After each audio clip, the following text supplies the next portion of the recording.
Today, it's a very interesting occasion because October 15th, of course, we're on the 16th today.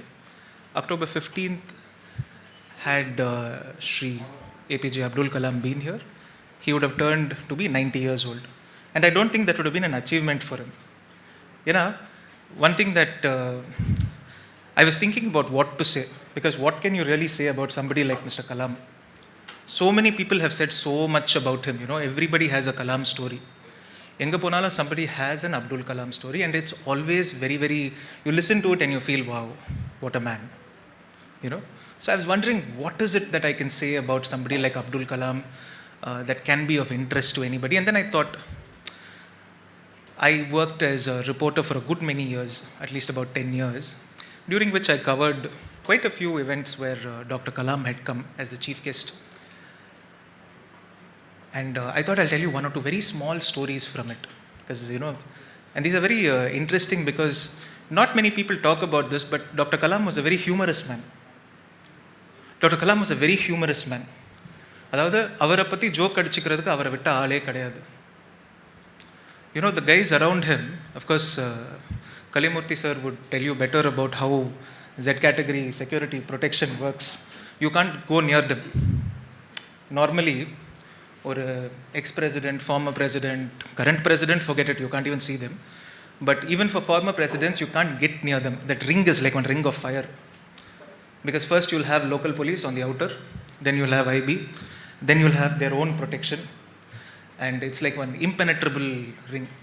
So every time, he comes somewhere, everybody will want to, obviously, the first thing they'll want to do is take a selfie. That never happens. Second thing they'll want to do is they'll want to ask him a question, because everybody has a question they want to ask Abdul Kalam. But there is one exception. If in an event there was a child or a student, it didn't matter if there were black cats or Z category security, they would always be allowed to talk to Mr. Kalam.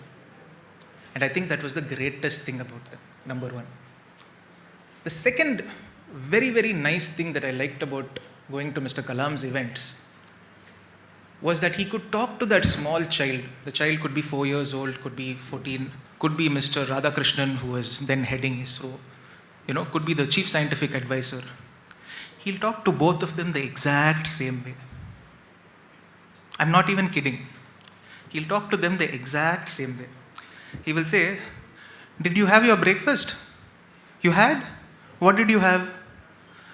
Apne vanda the scientific advisor had a heart attack. Because this guy was waiting to talk to him about something nuclear related, And he was just thrown by the sheer nonchalance. Here was this man. He'd been the head of India's top scientific program. He'd been the president of the country. He'd met heads of states and everything. And the question that he asked him is, have you eaten something? And that to me will always remain my most enduring memory of Abdul Kalam. When he meets you, he will ask you the question that you do not expect at all. And there is a lesson there for all of you, because tomorrow all of you are going to become administrators. You're going to become future citizens who run this country. Remember, no matter how young or old or experienced or important somebody is, everybody is a human being. And if Abdul Kalam can treat them the same, I think you and I can treat them the same. Sir, don't you agree? Yes. I'll leave you with one very, very small incident that happened. This was at a hospital, I think 2013 or 14, which must have been a year before his death. He was a little frail. By then he was not as active as he was, but he was still going around, he was talking, he was going to events and so on and so forth. And when he got on stage, he was talking for a while, and he wanted some water. So somebody gave him one glass. So when he picked it up, his hand shook and then he knocked it down. And immediately everybody went to catch him. They thought that he was, he was not well, he was going to fall, he was a little shaky. It was just a very small thing. I in my house on a daily basis, I knock over 3-4 things, my wife shouts at me. So you can understand somebody well in their 80s, it's not a really big deal. But such was the wit and sharpness of Dr. Kalam that he's standing just like this at a podium. There are over 300-400 people in the audience. He has knocked over a glass of water. For some people, it can be very embarrassing, right? I mean, I'm talking to an audience and I knock over a glass of water. And instead he said, I'll never forget this because he just came down for a second. He watched as that glass was picked up. And then he said, "My hands are shaking, but my mind is straight. My hands are shaking, but my mind is straight." And that was the last time I saw Dr. Kalam, and I will always remember these words because he was a man who valued his mind and his compassion above everything else. And I can think of no better person to honor today. So thank you very much, everybody, for being here. It's a real pleasure to have you with us. Let me also very quickly welcome our guests. We have one guest virtually. We have Sheikh Dawood with us. I don't know if Sheikh Dawood can see us, but Sheikh Dawood, we can see you. Thank you so much for being here. Sheikh Dawood is the grand nephew of Abdul Kalam. He's also one of the heads of the Abdul Kalam Foundation. So I asked him to share a few words with us. Because though we always say that India is Abdul Kalam's family in that sense, if you had to literally ask for Abdul Kalam's family, then Sheikh Dawood comes pretty close. So Sheikh Dawood, of course, thank you for being here, Sheikh. It's a wonderful thing to have you with us. I'd also like to thank Mr. Mailsami Annadure, who is a long-time confidant and friend of Dr. Kalam, who worked with him, scientist par excellence at ISRO. He sent us a short video message. Because of COVID, he's not coming out. But when we said we're doing a little thing for Dr. Kalam and we'd like you to say a few words, he sent us a video message. So in absentia, I'd like to thank Dr. Annadure. And I'd also like to extend my hearty welcome to this gentleman seated here. People will tell you he needs no introduction, but that's probably to my generation. To your generation, I should tell you that he's one of the most toughest, decorated, most respected policemen who have retired from the Tamil Nadu Police Service. Mr. Kalyamurthy has some very interesting stories to tell. Most of them have been made into parts of some movies. I think he keeps meeting directors and giving them stories. Large parts of Dhiran and this and that and all have come from his stories. You can ask him about it a little later. But he's also somebody who's brutally honest. And that's something that I've always appreciated about him. For example, often he says, I will not talk beyond the time that has been given to me. And he says, "Kolgeyala na Tamil la dhaan pesuven, ana neenga kettadanaal na English la konja neram pesren." So I must appreciate him for that, and I thank him profusely from the bottom of my heart for being here. Mr. Kalyamurthy is going to inspire you because he's a great public speaker. He's a phenomenal person. He understands young people like no other. And he just made the rest of us feel very bad when we were walking up. You know, the last flight of stairs here, there's no lift and you have to walk, the Kadasi, the Mata, you have to walk up. You know? So while walking up, Mr. Vignesh here asked him, so, you know, how do you keep fit, you know, lockdown and all that. So he said, service ஆரம்பிச்ச காலத்துலேருந்து daily 6 kilometers run பண்ணுவேன்ப்பா அப்படின்னு அப்படியே 3 பேரும் நின்றுட்டோம் கொஞ்சம் அப்படியே we did this and then we quietly looked down and then we just walked in behind him. And I can think of no better person to inspire an entire generation of young IAS and IPS officers to be. So thank you so much for being here, Mr. Kalyamurthy. It's really a pleasure to have you with us. Mr. Vignesh, if you'd just like to give us a small token of our appreciation to Mr. Kalyamurthy. Just a very small token of our appreciation for being here.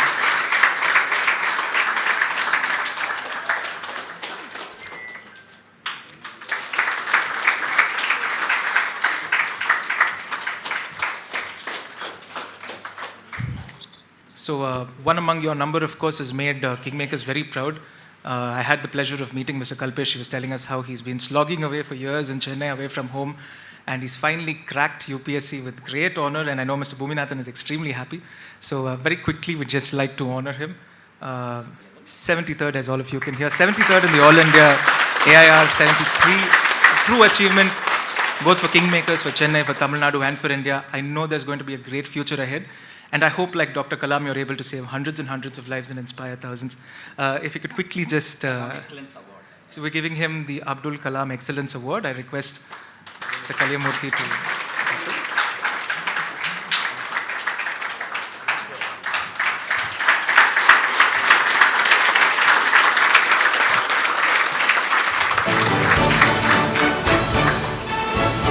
I hope that one day, very soon, that's each and every one of you. Not just for the award, but for a life in service, because I think that's where we're at.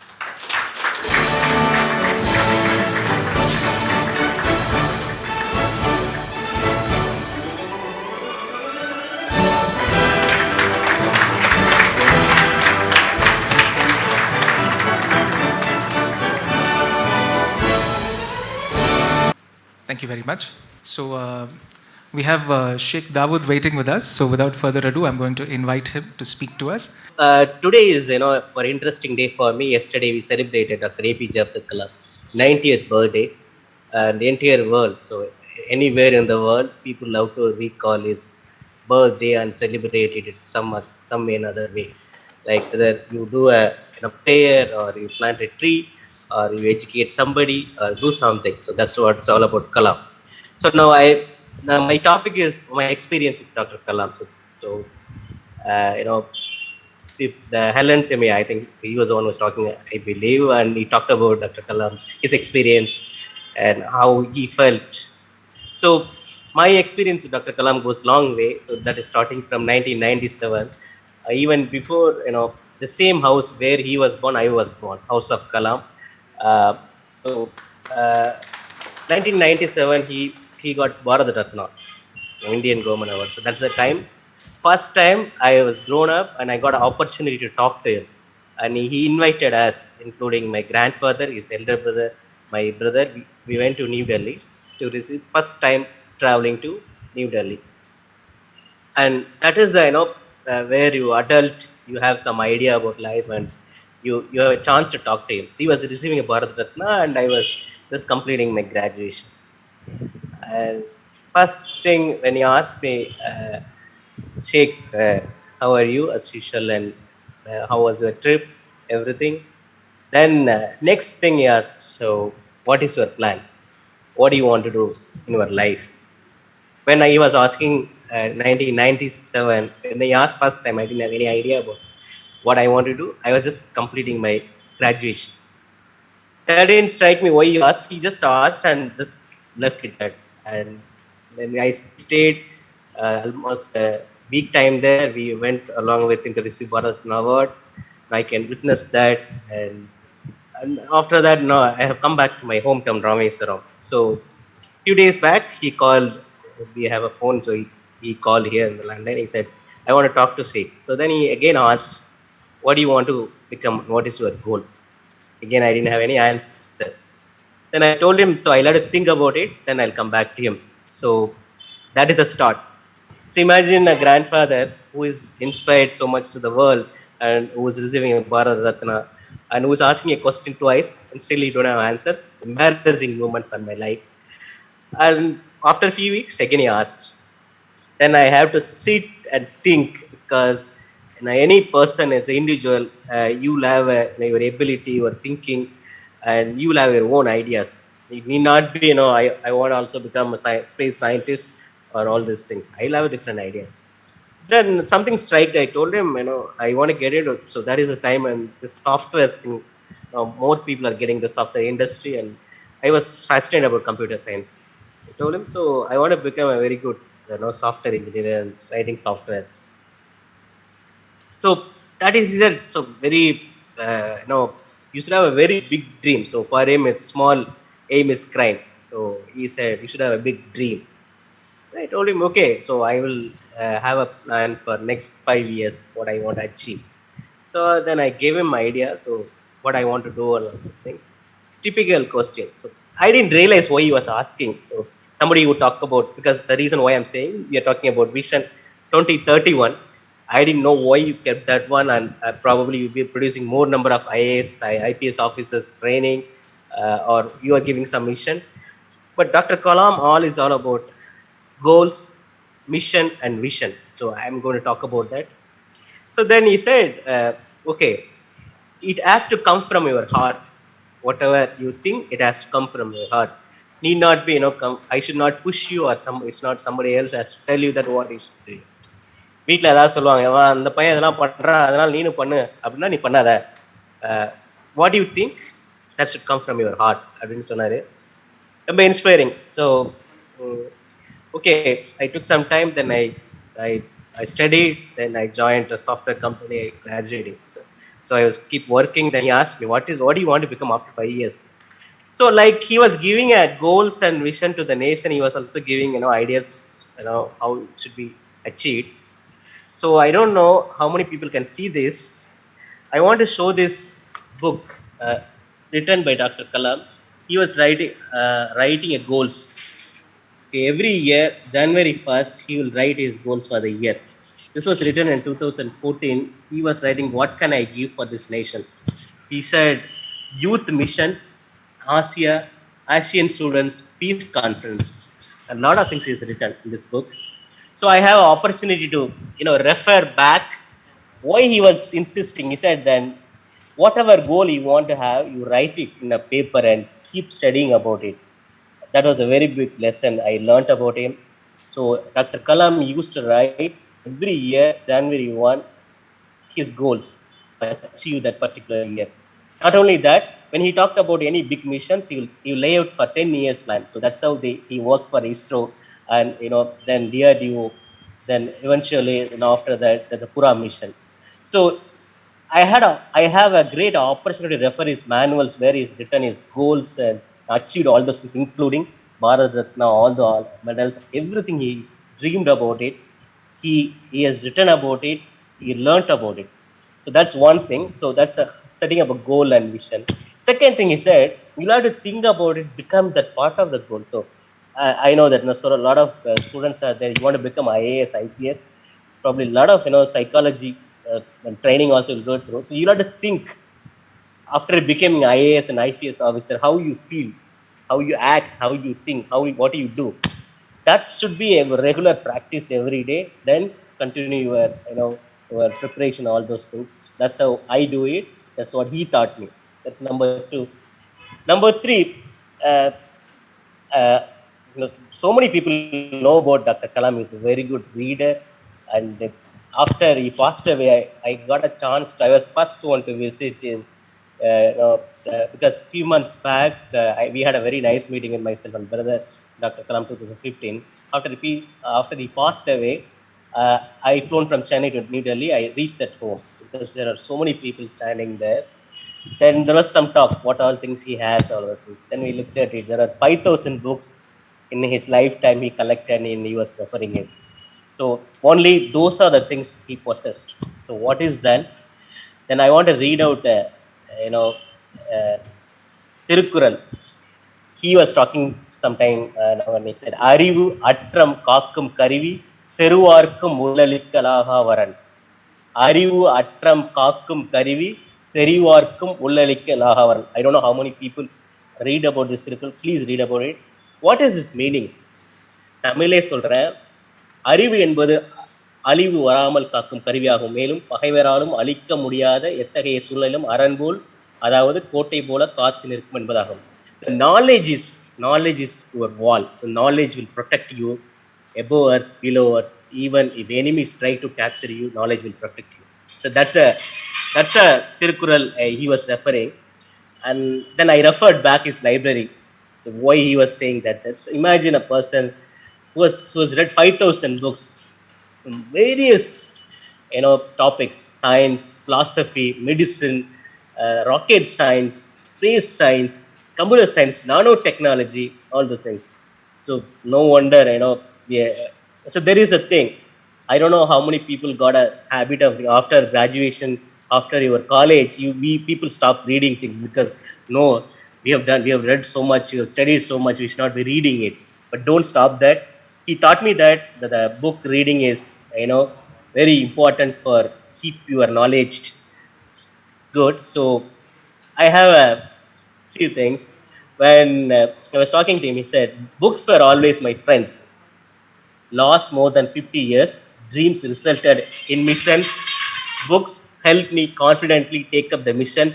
Books gave me courage at the time of failures. Good books were for my angels, touched my heart gently at that time. Hence I ask young friends to have books as a friends. Books are your good friends. So now I ask you the same thing to your friends. So keep a library at home and keep reading, because Dr. Kalam is all about knowledge and what all he reads from different inspirations from different. Two things he said. If you want to grow in your life, you'll have to follow two things. One, interact with the people who have achieved in life, whatever the field. For you, somebody who has achieved in IAS, IPS, you'll have to put your signers and talk to them somewhere, find out what they have done, how they are doing it. And two, reading from the books. So I do it for my life, for my career. So still I talk to experts, and analyze in different fields. I talk to them, I get knowledge from them, I read my books. So next thing is failures. He talked about, for people who read about it, failures, the same thing, right? So any times you'll have a failures, and we don't worry about it. We should, just look at the failure and come across the thing. So then hard work. I have seen working at the age of 83, 84. I think when he passed away, 84, 18 hours, 16 hours, hard work. He was ready to put even at the age of above 80. So the hard work is like, he has to present many conferences on different topics. Imagine as a former president, he has to go to international conferences. How many, how many times he has to refer, different topics and study because people expect good materials from him. So he has to put at least per day 10 to 12 hours to, prepare those things. So he was ready to work even at the age of 80. I'm sure now all of you are 20 plus and now below 30. And those working hard is always gives you a passion, and that will the sweat is so physically. It is not that only physically you have to work, and other preparations, your hard work, your notes taking ability, your concentration, all it's called work. So I learned from him. So next thing is perseverance. Suppose if you try to achieve, if you attempt one time and you didn't achieve it, that's okay. Try it again. So these are the mantras for Dr. Kalam's other one or two points. I will say, then I can conclude it. So I have a few experience with him.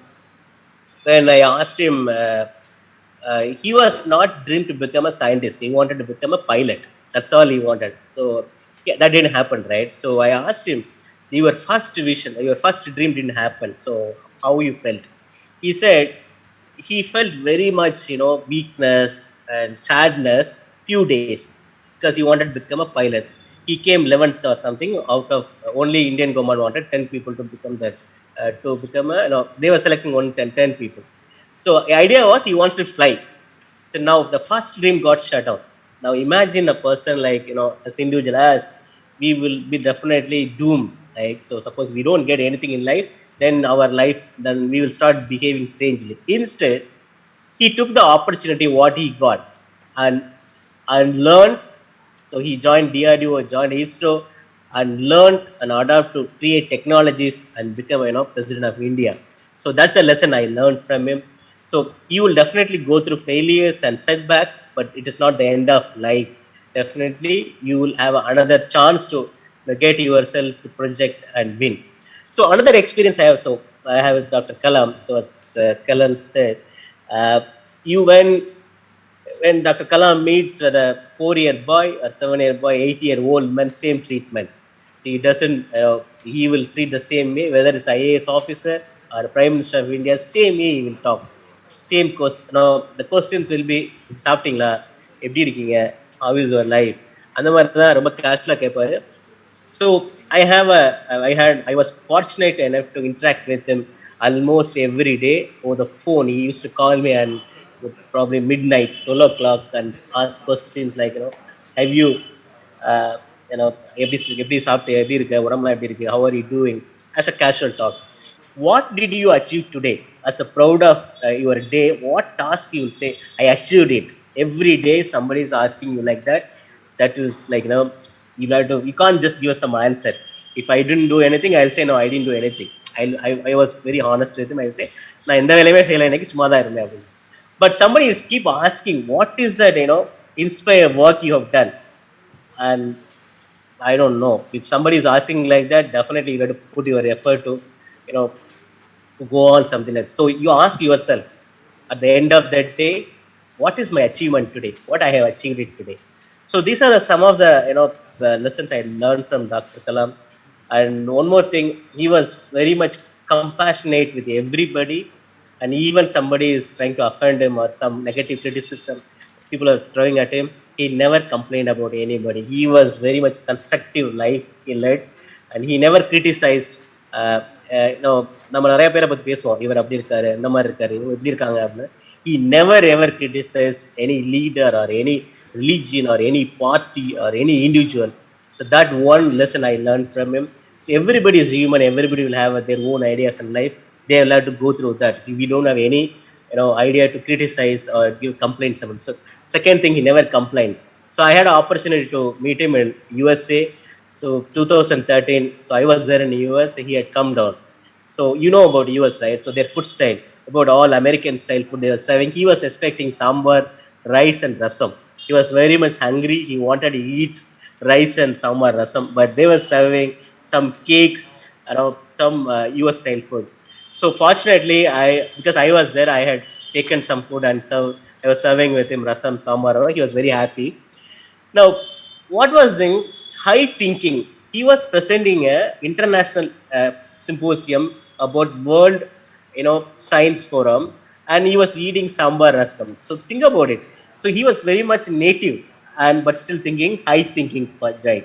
So again, I argue to don't get into all this modernized lifestyle, everything. Whatever where you born, what you got, you can grow with that and you can actually still do a lot of things in your life. So with this, I would like to conclude my remarks. Thank you so much, Indian Express and the others for inviting me. Thank you so much for the opportunity. Thank you. Mr. Mailsami Annadurai had sent us a message. He's somebody who worked very closely with Dr. Kalam, and he was nice enough to send us this message. He just wanted to say a few things.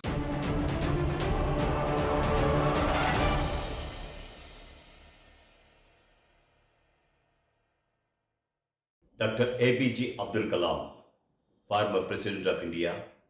When you think of him, he exemplifies as you can do. He exemplifies the target what you are aiming for. He exemplifies how to have a meaningful life. Not only that he exemplifies, and the persons whomever he comes in contact with, he conveys this. He very, very influentially conveys this, all these ingredients to other person.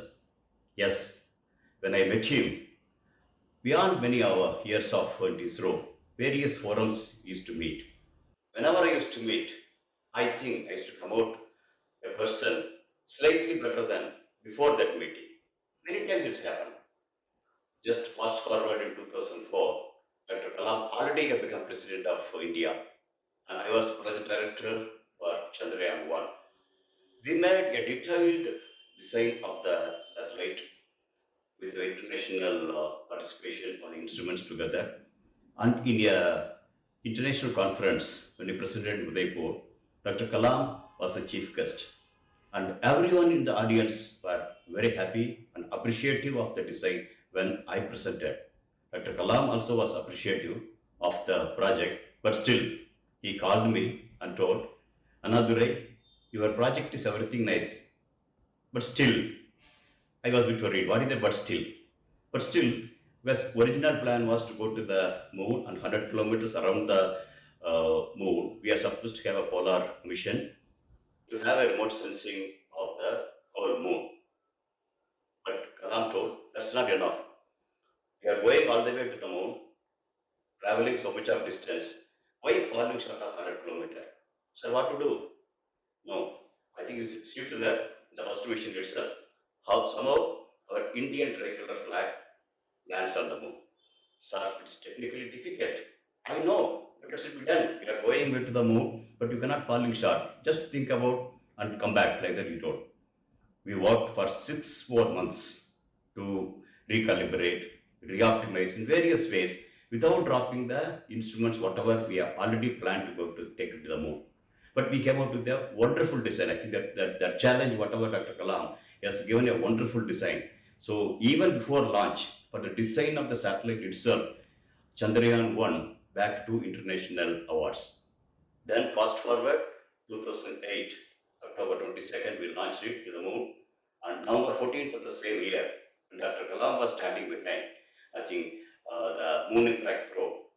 Yeah, idea which emanated from Kalam's that enthusiastic bird has departed from the mother craft of Chandrayaan and landed on the south pole, near the south pole of the moon, the place we call later as Jawardhan, along with the tricolor flag of India. Not only that, I think it carried some couple of instruments, and one of the instruments showed in the tenuous atmosphere of the moon the presence of water molecules. I think that was a real eureka moment for us. And with that happiness, I came out of the control center. The whole media was waiting. Dr. Kalam and Belsami Another meeting. Dr. Kalam congratulated. I thought Dr. Congratulated message is going to extend his hand. Yes, he extended his hand, but before congratulating even, he told, what next? I think it was a real hammer to me. I know it's a success, a global success, that's the time we have. But still, beyond that, lot more can be done, because that initiates something better. I think that's what Dr. Kalam's that passage told. Yes, that's happened. When later we told to the world, Chandrayaan would discover on the water on the moon, the whole world was looking at us. Now, back to the moon. That is the campaign. The international space agencies are planning to go to the moon. Yes, Dr. Kalam also, in one of his book, Turning Points, wherein he lists out many of the turning points in his life. One such thing is this instant of telling to us, yeah, why can't you go for along with the tricolor flag, go to the moon, somehow touch on the moon. Like that, whatever he told, and that how he took it forward, and how it brought path-breaking discovery. I think Dr. Kalam has written his turning point. Happily, it was also one of the turning point for my life also. Fast forward, yes, we came to the Mangalyaan mission. Just one day prior to the Mangalyaan reaching the Mars orbit, Dr. Kalam was with us, and he reviewed our preparatory things, whatever we have done, so that how the mission is going to fare subsequent day. And looking at that, he told, yes, I think this mission will succeed. But what next? He told, we had the answer, yes sir, next I think we will have Aditya, and some are also waiting, please you come visit us, like that he told. Yes, he told. Next day, Mangalyaan reached the Mars orbiter, and that way we become the first ever country and the first attempt itself reaching the Mars. Yes, and then again fast forward, April 2015, I was promoted to lead the satellite program of ISRO, and that time I called Dr. Kalam. Dr. Kalam, as usual, asked, what next? Sir, I definitely want to show you. We told before Mangalyaan launch, definitely want to show you what is next, instead of telling you that he told.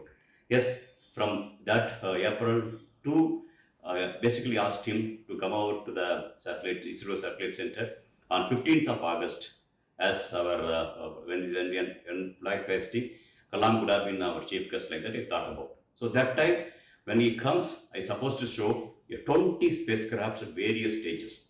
Kalam will ask, that's what we're thinking. Kalam will ask, as usual, looking at one of the satellite, what next? He's supposed to the satellite 2.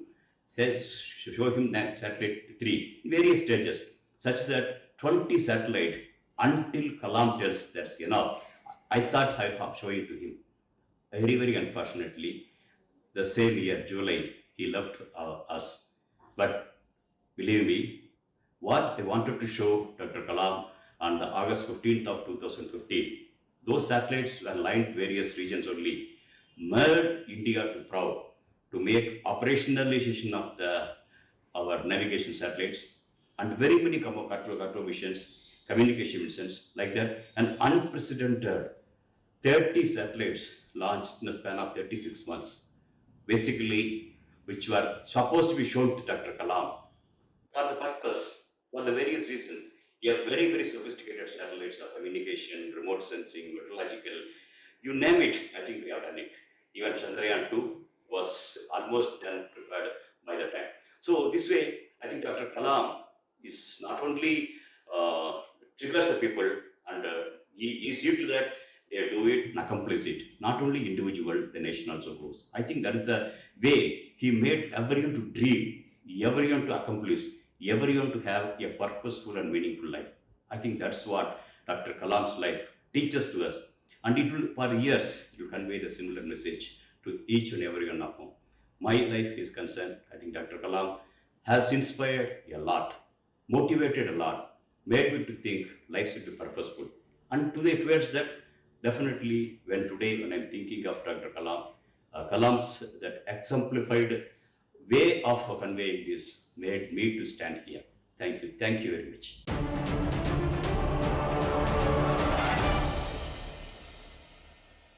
அமுதான தமிழே நீ வாழி.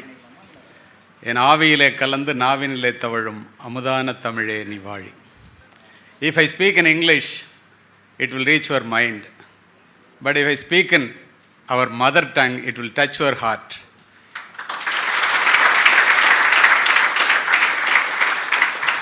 Educating the mind without educating the heart is no education at all. சொன்னவன் மேதை Aristotle.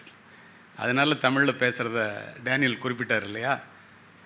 இந்த இடத்துல அப்துல் கலாம் சாருடைய பிறந்த தினத்தை முன்னிட்டு ஏற்பாடு செய்யப்பட்டிருக்கின்றமான ஒரு கூட்டத்தில் ஏன் அவரை எல்லாரும் இந்த அளவுக்கு நேசிச்சோங்கிறதுக்கு முதல்ல ஒரு உண்மையை சொல்லணும். எத்தனை பேருக்கு தெரியும்னு தெரில. Being a positive role model is the fastest and most powerful way to teach people, because people do not hear your words as deeply as they feel your actions. மக்கள் ஒரு மனிதனுடைய சொல்லுக்கும் செயலுக்கும் வித்தியாசம் இல்லாமல் யாரெல்லாம் இருக்கிறார்களோ, வார்த்தைக்கும் வாழ்க்கைக்கும் வித்தியாசம் இல்லாமல் யாரெல்லாம் வாழ்கிறார்களோ, நம்ம சொல்கிறத கேட்குறத விட நம்ம செய்கிறத தான் எல்லோரும் செய்வாங்க. இது உங்களுக்கு ஆச்சரியமாக இருக்கும். ஒரே நிமிடத்தில் உங்கள்கிட்ட நான் அதை ப்ரூவ் பண்ண முடியும். ஏன்னா நாளைக்கு எல்லாருமே ஒரு மாவட்ட ஆட்சித்தலைவராகவோ மாவட்ட கண்காணிப்பாளராகவோ பரிணமிக்க இருக்கின்றீர்கள். மேடையில் உள்ள எல்லாரையும் நான் வரவேற்றுட்டு இருந்தால் நேரம் போயிடுங்கிறதுனால நான் சொல்லலை, சாரி. இந்த இடத்துல நான் இதை சொல்கிறதுக்கு காரணம், இங்கே உட்காந்துருக்கிற எல்லாருமே please rise up your right hand. எல்லாரும் இப்போது நான் சொல்கிறத தான் நீங்கள் செய்யணும், சரியா?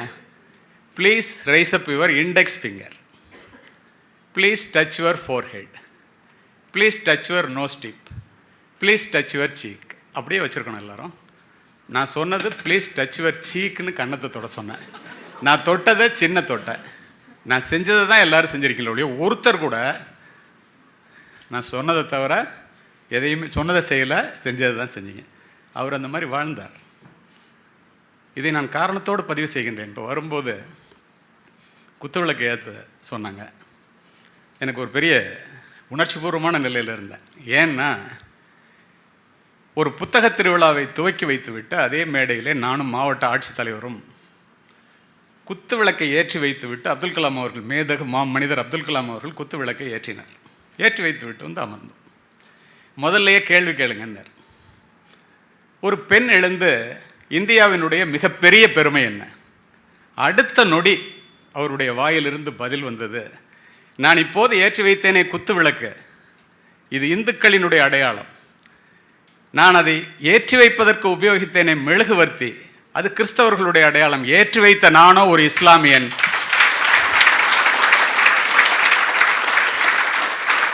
இந்த வேற்றுமையில் ஒற்றுமை தான் இந்தியாவினுடைய மிகப்பெரிய பெருமை என செக்குலர் கண்ட்ரி. என்ன மாதிரி ஒரு பதில்! அடுத்த நொடி அவர் தான் அப்துல் கலாம். 2007ஆம் ஆண்டு ஏன்னா டேனியல் சார் சொல்லும்போது என்கிட்ட என்ன சொன்னார்னா, எல்லோரும் பல விஷயத்த சொல்லுவாங்க சார், உங்களுடைய அவரோட நீங்கள் இருக்கும்போது ஏற்பட்ட அனுபவங்களை சொல்லுனதுனால நான் இதெல்லாம் யோசித்தேன். 2007ஆம் ஆண்டு இது ஒரே நாளில் 1 மில்லியன் பார்த்துட்டாங்க. நான் கேஷுவலாக சொல்லிட்டு போனேன் பிஹைண்ட் ரூட்ஸ் இன்டர்வியூவில். உண்மை சம்பவங்கள் எப்பொழுதும் இதயத்தை தொடும். எனக்கு ராஷ்டிரபதி பவனிலிருந்து ஒரு அழைப்பு. நான் திருச்சி மாவட்ட காவல்துறை கண்காணிப்பாளராக பணிபுரியும் போது பேசியவர் ஜனாதிபதி அப்துல் கலாம் சார் அவர்கள். மதியம் 2:30 மணி. உங்கள் மாவட்டத்தில் துறையூர்னு ஒரு ஊர் இருக்கா அப்படின்னாரு. ஆமாம் சார் இருக்கு. அங்கே சரஸ்வதின்னு ஒரு பொண்ணு, அந்த பொண்ணு +2ல் மாவட்டத்தில் முதல் மார்க் வாங்கியிருக்கு. மேற்கொண்டு படிக்கணும்னு நினைக்குது.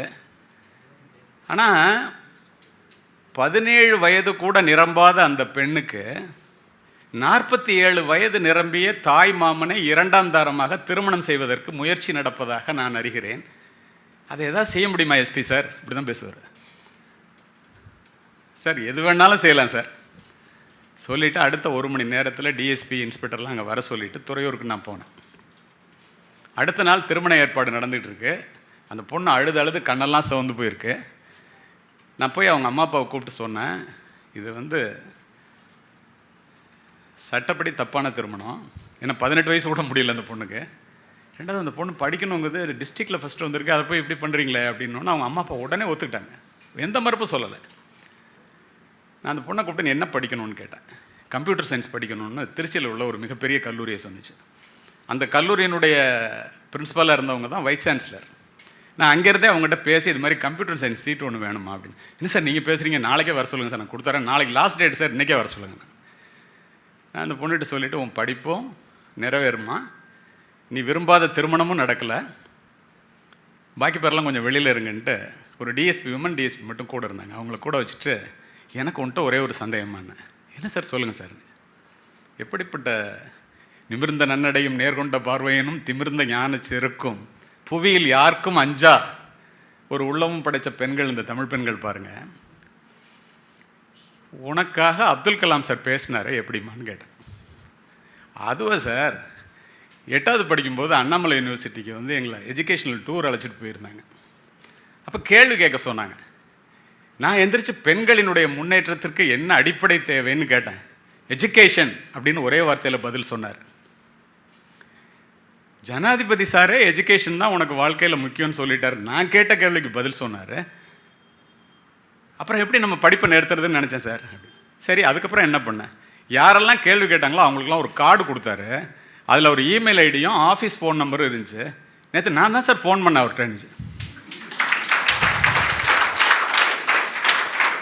இதோட முடிஞ்சிருந்தா கூட நான் இதை விட மாட்டேன், சொல்ல மாட்டேன். கிட்டத்தட்ட 8 ஆண்டுகள் கழித்து அமெரிக்காவிலே தமிழ்ச்சங்க பேரவை, மிகப்பெரிய பேரவை திருவிழா, அதில் பேசுவதற்காக நான் சென்றிருந்தேன்.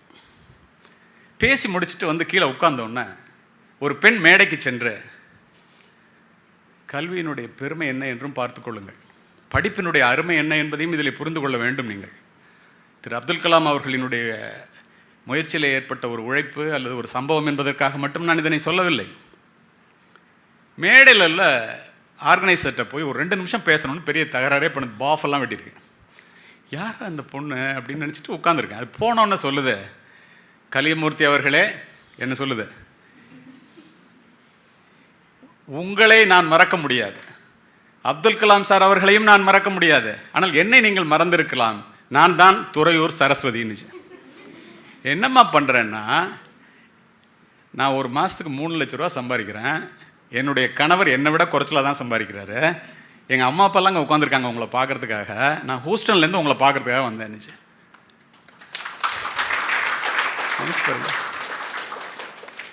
See, your merits are judged only by the results you have produced, not by the efforts you have taken. நீ எல்லாருமே இப்போ ஐஏஎஸ் ப்ரிப்பேர் பண்ணுறீங்க. ஓடுகின்ற குதிரையிலே ஜெயிக்கின்ற குதிரையை பற்றி மட்டுமே பேசுகின்ற உலகம் இது. ஜெயித்தவர்களை கொண்டாடுவதும் தோல்வி அடைந்தவர்கள் திண்டாடுவதும் உலகத்தினுடைய இயற்கை. நீ நிரூபித்தால் அங்கீகரிக்கப்படுவாய், நீ நிரூபிக்காவிட்டால் நிராகரிக்கப்படுவாய். உட்காந்துட்டு அழுதெல்லாம் பிரயோஜனம் இல்லை. ஜெயிக்கும் வரை அமைதியாக இரு, ஜெயித்த பிறகு அடக்கமாக இரு. ஜெயிக்கும் வரை குதிரை வேகத்தில் ஓடு, ஜெயித்த பிறகு குதிரையை விட வேகமாக ஓடு. அது தம்பிக்கு சொல்கிறேன். ஐஏஎஸ் பாஸ் பண்ணிவிட்டு வந்து 73 ரேங்க் எடுத்துகிட்டு வந்து உட்கார்றாரு கல்பிஷ். அவருடைய பணி நிறைவடைந்தவில்லை, உடனே ஐஏஎஸ் வாங்கிட்டோம் அப்படின்னு இப்போ தான் ஆரம்பிக்கவே போகிறாரு. அதனால தான் இனிமேல் வேகமாக ஓட வேண்டிய நேரங்கிறதுக்காக இதை சொன்னேன் நான். ஏன் தெரியுமா, to reach a particular place is difficult, to maintain the same is very very difficult. அதனால் வாழ்க்கையினுடைய போராட்டம் இருக்கிறது, அது எந்த சூழ்நிலையிலும் முடிவதில்லை. இன்னொரு சம்பவம், அரியலூர் புத்தக திருவிழா. கலெக்டர் மேடையில் இருக்காரு, நான் மேடையில் இருக்கேன். அப்துல் கலாம் சாரை ரிசீவ் பண்ணுறதுக்காக ஓப்பன். அரியலூர் எப்படி இருக்குன்னு உங்களுக்கு தெரியும், காற்று பிச்சு எடுக்குது. என்னடா முன்னாள் ஜனாதிபதியை கூப்பிட்ருக்கோம். தமிழ்நாட்டில் அவர் அட்டன் பண்ண கடைசி மீட்டிங் 17ஆம் தேதின்னு நினைக்கிறேன். அப்போது கலெக்டர் நான் பார்க்குறேன், அவர் என்ன பார்க்குறாரு, கலாம் சார் வந்துகிட்டு இருக்காரு டால்மியா கெஸ்ட் ஹவுஸ்லேருந்து. என்ன பண்ணுறது அப்படின்னு காற்று அப்படி அடிக்குது. வந்துட்டார். நான் அப்படி, அவர் வந்து முதல்ல கலெக்டர் பேச ஆரம்பித்தார். கூட்டம் வந்து அளவு கடங்காத கூட்டம், பெண்கள் கூட்டம் நிறைய. யாருமே வந்து பேசுகிறத நிறுத்தவே இல்லை, ஒரே சத்தம். கலெக்டர் இதில் ஆங்கிலத்தில் பேசுகிறாரு, ஒன்றும் கதையாகலை. நான் அப்படியே காற்றடிக்கிறத நினச்சி அப்படி டிஎஸ்பி அப்படி திரும்பி பார்த்தேன். அவர் வந்து குறிப்பால் உணர்ந்துக்கிட்டு ஒரு பெரிய பெட்ஷீட் எடுத்துகிட்டு வந்து காற்று எந்த பக்கம் வந்து வருதோ அதை கட்டிட்டார். கலாம் சார் அதை அப்படியே பார்த்துக்கிட்டே இருந்தார். அடுத்தது நான் பேசணும். நான் எந்திரிச்சு பேசினேன். நான் தமிழில் பேசினேன். பேசிக்கிட்டு இருந்த அத்தனை பேரும் பெண்கள் அல்லவா. பெண்ணொருத்தி பேசினால் பெரும்பூமி தான் அதிரும், பெண் இருவர் பேசினால் விழும் மின்மீன்கள், பெண் மூவர் பேசினால் அலை சுவரும், பெண் எல்லோரும் பேசினால் என்ன அமௌந்த பூமின்னு அப்படியே எல்லாம் நிறுத்திட்டாங்க. உங்களுக்கே அர்த்தம் புரிஞ்சிருச்சு. உடனே அப்படி என்ன இப்படி பார்த்தாரு, அவர் எந்திரிச்சு இப்படி பார்த்தாரு, பார்த்துட்டு உட்காந்துட்டாரு. நான் எனக்கு கொடுக்கப்பட்ட நேரம் 5 நிமிஷம். பேசி முடிக்க போனேன். பின்னால் வந்து இப்படி கையை தொட்டார். ஓ, நம்ம அதிக நேரம் பேசிட்டோம் போல் இருக்கு அப்படின்ட்டு இப்படி திரும்பி பார்த்தேன். ப்ளீஸ் கண்டினியூ அப்படின்னாரு. நான் சொன்னேன், sir this is your time. No it's your time. நல்ல தமிழ் கேட்டு ரொம்ப நாள் ஆச்சு, பேசுங்க அப்படின்னாரு. 10 நிமிஷம் அதுக்கப்புறம் பேசிட்டு உட்காந்தேன். மிகப்பெரிய மனிதன். அந்த மாதிரி மனிதர்களை பார்க்கறது மிக அரிதலும் அரிது. பர்த்டேயை பற்றி உலகத்தில் உள்ள பெரிய இன்டலெக்சுவல் எல்லார்ட்டையும் ஒரு கேள்வி கேட்டாங்க. உங்களுக்கு தெரியணும், அது பர்த்டேன்னா என்ன, எல்லாரும் ஒரு பதில் கொடுக்கணும். The only day in your life your mother smiled when you cried. வாழ்க்கையில், உன்னுடைய வாழ்க்கையில் ஒரே ஒரு நாள் நீ அழுததை பார்த்து உன்னுடைய தாய் சிரித்த ஒரே நாள் அதான். பாக்கி நாள்லாம் நீ அழுதனா உன்னுடைய அம்மாவும் சேர்ந்து அழுவாங்க. நானும் கலெக்டரும் சென்ட் ஜோசப் காலேஜினுடைய 150வது, அவர் சென்ட் ஜோசப் காலேஜில் படித்தாருங்கிறது உங்களுக்கு தெரியும். அதற்காக அழைத்து கொண்டு போய் கொண்டிருக்கின்றோம் காரில். அப்போ கேட்குறாரு கலெக்டர்கிட்ட, collector sir why save money அப்படின்னாரு. சார் பிள்ளைங்கள்லாம் உருப்படாமல் போயிட்டாக்க நமக்கு ஏதாவது உதவி செய்யணும்ல சார், அதுக்காகனாரு. சரி, why save money when your son is bad அப்படின்னாரு. அதுக்கு இது ஒரு பதில், why save money when your son is good. 2 பேரும் யோசனை அப்போ தான். Why save money when your son is good, why save money when your son is பேடுன்ட்டு அவர் சொல்கிறாரு. பிள்ளைய நல்லா வளர்த்துட்டேன்னா நல்ல பிள்ளையாக இருந்தான்னாக்கா அவன் சம்பாதிச்சுக்க போகிறான். மோசமான பிள்ளையாக இருந்தால் நீ சம்பாதிக்கிறத அழிச்சிட போகிறான். எதுக்குடா காசுன்னு பின்னாடி ஓடிடுறீங்கன்னு யார்கிட்ட கேட்குறாரு? இந்த கலெக்டர்கிட்ட கேட்குறாரு. நினச்சி பாருங்கள், எப்படிப்பட்ட ஒரு மகா பெரிய சிந்தனை என்று.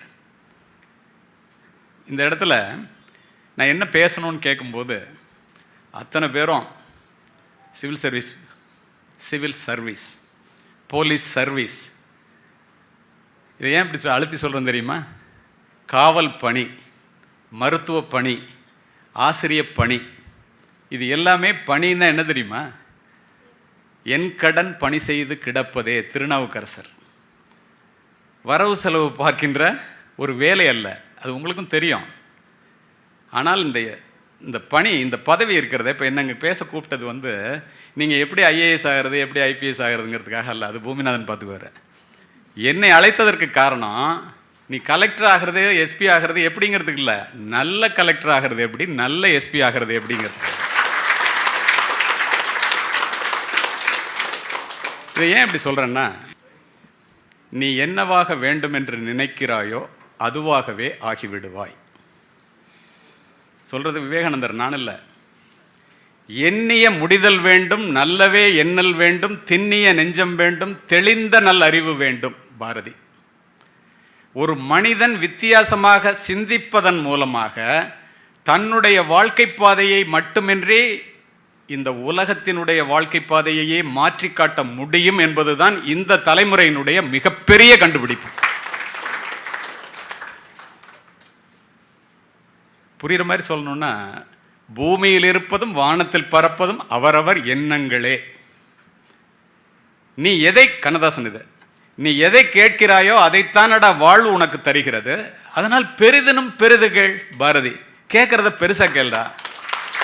நீங்க பெருசா கேட்குறீங்க, ஒரு கலெக்டர் ஆகணும், ஒரு எஸ்பி ஆகணும், ஒரு ஐஎஃப்எஸ் ஆஃபீஸர் ஆகணும், கேட்கறது பெருசா. நீங்கள் உங்களை பார்த்தோன்னே எனக்கு என்ன மகிழ்ச்சின்னா, தேடி சோறு நிதந்தின்று பல சின்ன சிறு கதைகள் பேசி மனம் வாடி துன்பமிக உழன்று பிறர் வாட பல செயல்கள் செய்து நிறை கூடி கிழப்பருவம் எய்தி கொடும் கூற்றுக்கு இறையென பின் மாயும் பல வேடிக்கை மனிதரைப் போல் நான் வீழ்வேன் என்று நினைத்தாயோம் பாரதி. எவ்வளோ அருமையாக இருக்குறீங்க. அர்த்தம் சொல்கிறதுக்குள்ளே கை தட்டுறது தான் ஐஏஎஸ் அகாடமின்னு நினைக்கிறேன். இதை பொருள் சொன்னால் தான் நிறைய பேருக்கு புரியும். தமிழ் அந்த அளவுக்கு இருக்குது இப்போ தமிழ்நாட்டில். ஆனால் பூமிநாதனுடைய அகாடமியில் இந்தியன் எக்ஸ்பிரஸ் ஏற்பாடு பண்ணுற இந்த ஒரு நிகழ்ச்சியில் தமிழ் இவ்வளவு தெளிவாக இருக்கிறதும் எனக்கு உள்ளபடியே மகிழ்ச்சியாக இருக்குது. அதுக்கு பல காரணம் இருக்குது, நான் சொல்கிறேன்.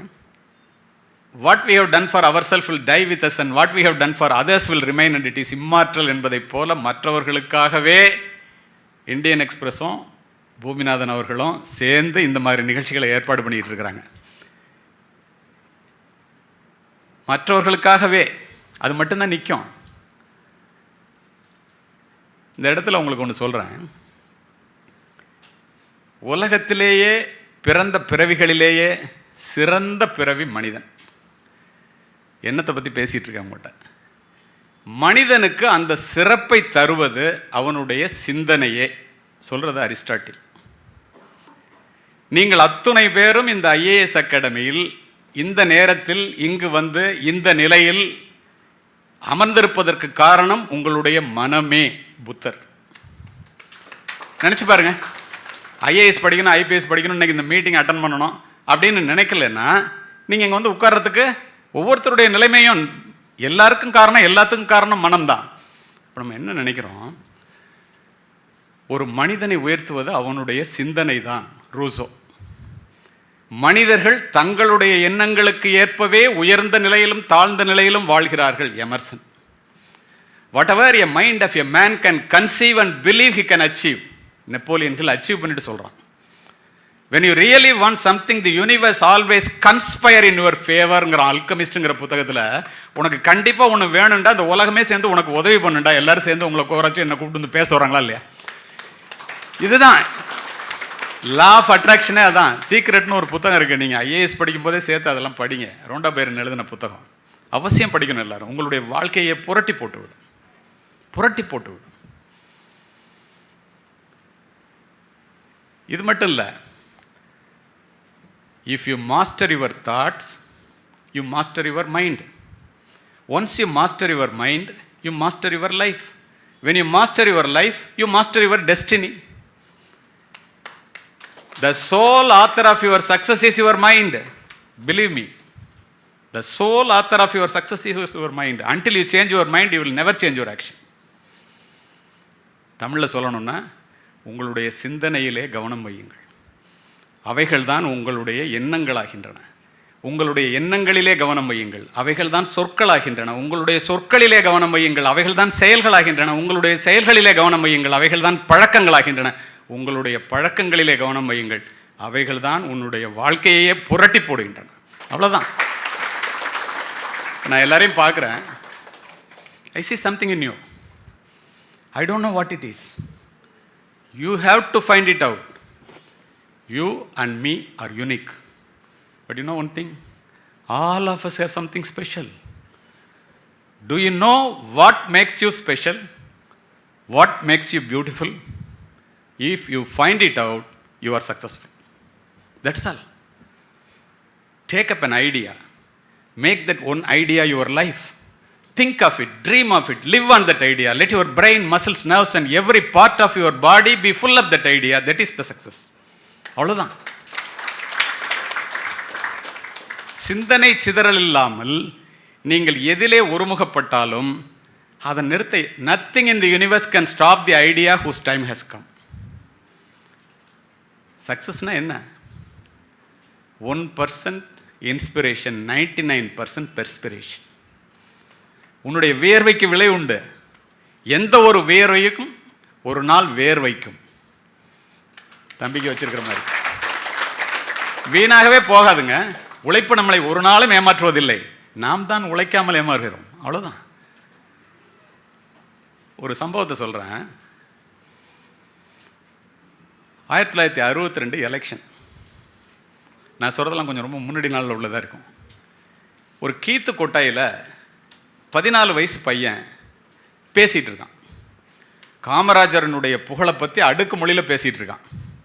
எல்லாரும் அவன் பேச்சை பார்த்து கைத்தட்டுறாங்க. இது முடியும் போது வியந்து போவீர்கள். ஒரு பெரிய கார் வந்து நிற்கிது. அதுலேருந்து ஒரு 6 அடியில் ஒரு மனிதன் இறங்குறாரு. காமராஜர் இவன் பேசுகிறத அப்படி பார்க்குறாரு. இப்படிங்கிறாரு. அவன் மைக்கோ அப்படின்னு நிறுத்திடுறான். அப்படிங்கிறாரு. தள்ளி போயிடுறான். என்னடா நம்மளை நிறுத்த சொல்லிட்டாரு அப்படின்னு அவனுக்கு வருத்தம். சின்ன பையன், 14 வயசு, 10வது படிக்கிற பையன். இவர் பேசுகிறாரு, ஓட்டு கேட்குறாரு. 2 நிமிஷத்தில் இறங்கிடுறாரு. காரில் ஏற போகும்போது இந்த பையன் மேடல் நிற்கிறாங்க. வான்னு கூப்பிட்றாரு. எந்த ஊருன்னு கேட்குறாரு. அலங்காநல்லூர் பக்கத்தில், நத்தம், திண்டுக்கல் பக்கத்தில். காரில் ஏறுங்கிறாரு. இல்லை, என்கிட்ட கார் இருக்குங்கிறான். கார் இருக்கா? உனக்கு காரெல்லாம் வாங்கி கொடுத்துக்க உனக்கு எடுத்துட்டானுங்களா அப்படின்னு சொல்கிறாரு. என் காரில் ஏறு, நான் உனக்கு போகிறப்ப இறக்கி விட்டு போகிறேன், பின்னால் காரை வர சொல் அப்படின்னு சொல்லிவிட்டு, ஏண்டா என்ன பண்ணுறாங்க? 10வது படிக்கிற பயலுக்கு எலெக்ஷனில் எவன் ஜெயிச்சா என்ன, எவன் தோத்தான்னா என்ன சுதந்திர போராட்டமாக நடக்குது? அவர் சொன்னதை அப்படியே சொல்கிறேன். இங்கே என்ன சுதந்திர போராட்டமாக நடக்குது? உன்னை எவன்டா அரசியலில் பேச சொன்னது? சார், நீங்கள் பை எலெக்ஷனில் நிற்கும் போதே நான் பேச ஆரம்பிச்சிட்டேங்கிறான் அவன். உடனே உன்னை மாதிரி சிறுவர்களை நான் சரியாக வழி நடத்தலைன்னு நினைக்கிறேன், அதுதான் தப்பு அப்படின்னோட முகம் ரொம்ப சுண்டி போகுது. என்னடா நம்மளை பாராட்டுவார் நினச்சா நம்மளை திட்டுறாரு அப்படின்ட்டு. உனக்கு பொது வாழ்க்கையில் ரொம்ப ஈடுபாடு உண்டாங்கிறார். ஆமாங்கிறார். இப்போ நீ வரிசையாக நான் செஞ்ச நல்ல காரியத்தெல்லாம் அடுக்குமொழியில் அடிக்கிட்டு இருந்தியே, அதெல்லாம் 4 IAS IPS ஆஃபீஸர்கிட்ட கேட்டு தாண்டா நான் செய்கிறேன். உனக்கு பொது வாழ்க்கையில் இன்ட்ரெஸ்ட் இருந்தால் போய் IAS ஆகிற முட்டா பையில் போய் படிடாங்கிறார். இது நடந்தது 1962. சரியாக 21 வருடம் கழித்து 1973 அந்த பையன் IAS எழுதுகிறான். முதல் அட்டம்ப்டில் பாஸ் பண்ணுறான். ஒரிசாவில் IAS ஆஃபீஸராக ஜாயின் பண்ணுறான். பிஜு பட்நாயக் இருக்கும்போது தலைமைச் செயலாளராக பதவி உயர்வு பெறான். மிகப்பெரிய ஒரு நல்ல IAS ஆஃபீஸர்னு பேர் எடுக்கிறான். இது வரைக்கும் சொல்லலாம் பேர் எடுக்கிறான்னு. அதற்கு பிறகு எந்த ஊரில் அந்த பையன் அந்த நொங்கு உருளையில் வந்து குச்சியை தள்ளி ஓடிக்கிட்டு மேலே வானத்தில் அண்ணாந்து விமானம் போகிறத பார்த்தானோ, அந்த பையனை காஷ்மீர் தேர்தலை அமைதியாக நடத்துறதுக்காக ஒரு தனி விமானத்தை கொடுத்து கூப்பிட்றாங்க. அந்த பையன் போகிறாரு. உடம்பு சரியில்லாமல் போகுது. டெஸ்ட் பண்ணி பார்க்குறாரு. கேன்சர் அஃபெக்ட் ஆகிருக்கு அவருக்கு. என்னடா எல்லாமே மாறிப்போச்சே அப்படின்னு நினைக்கிறாரு. ட்ரீட்மெண்ட் எடுக்கிறாரு. சரியாயிடுது. இன்னும் ஒரு அமைப்பில் அமெரிக்காவில் 400 கோடி ரூபா பணம் வாங்கி ஒரிசாவில், இந்தியாவிலே அந்த மாதிரி ஒரு ஹாஸ்பிட்டல், கேன்சர் ஹாஸ்பிட்டல் கிடையாது, அந்த மாதிரி ஒரு ஹாஸ்பிட்டலை கட்டுறாரு. முதல்வரோட துணையோட. வேறு யாருமே இல்லை. பாலகிருஷ்ணன் IAS இந்த திண்டுக்கல்லேருந்து IAS பாஸ் பண்ணிவிட்டு ஒரு மாநிலத்தையே மாற்றி அமைத்த மகா மனிதன். இதை மாதிரி எத்தனையோ பேரை உருவாக்கியிருப்பார் அவர். இதை ஏன் உங்கள்கிட்ட சொன்னேன் தெரியுமா? மகா மனிதன். நான் அவரை பார்த்து வியந்து நிற்கிறது உண்டு. இன்றைக்கு வரைக்கும் தமிழுக்காக தன்னை அர்ப்பணித்து கொண்டு தமிழில் புக்கு வந்து எழுதி தள்ளிட்டு இருக்கிறார்.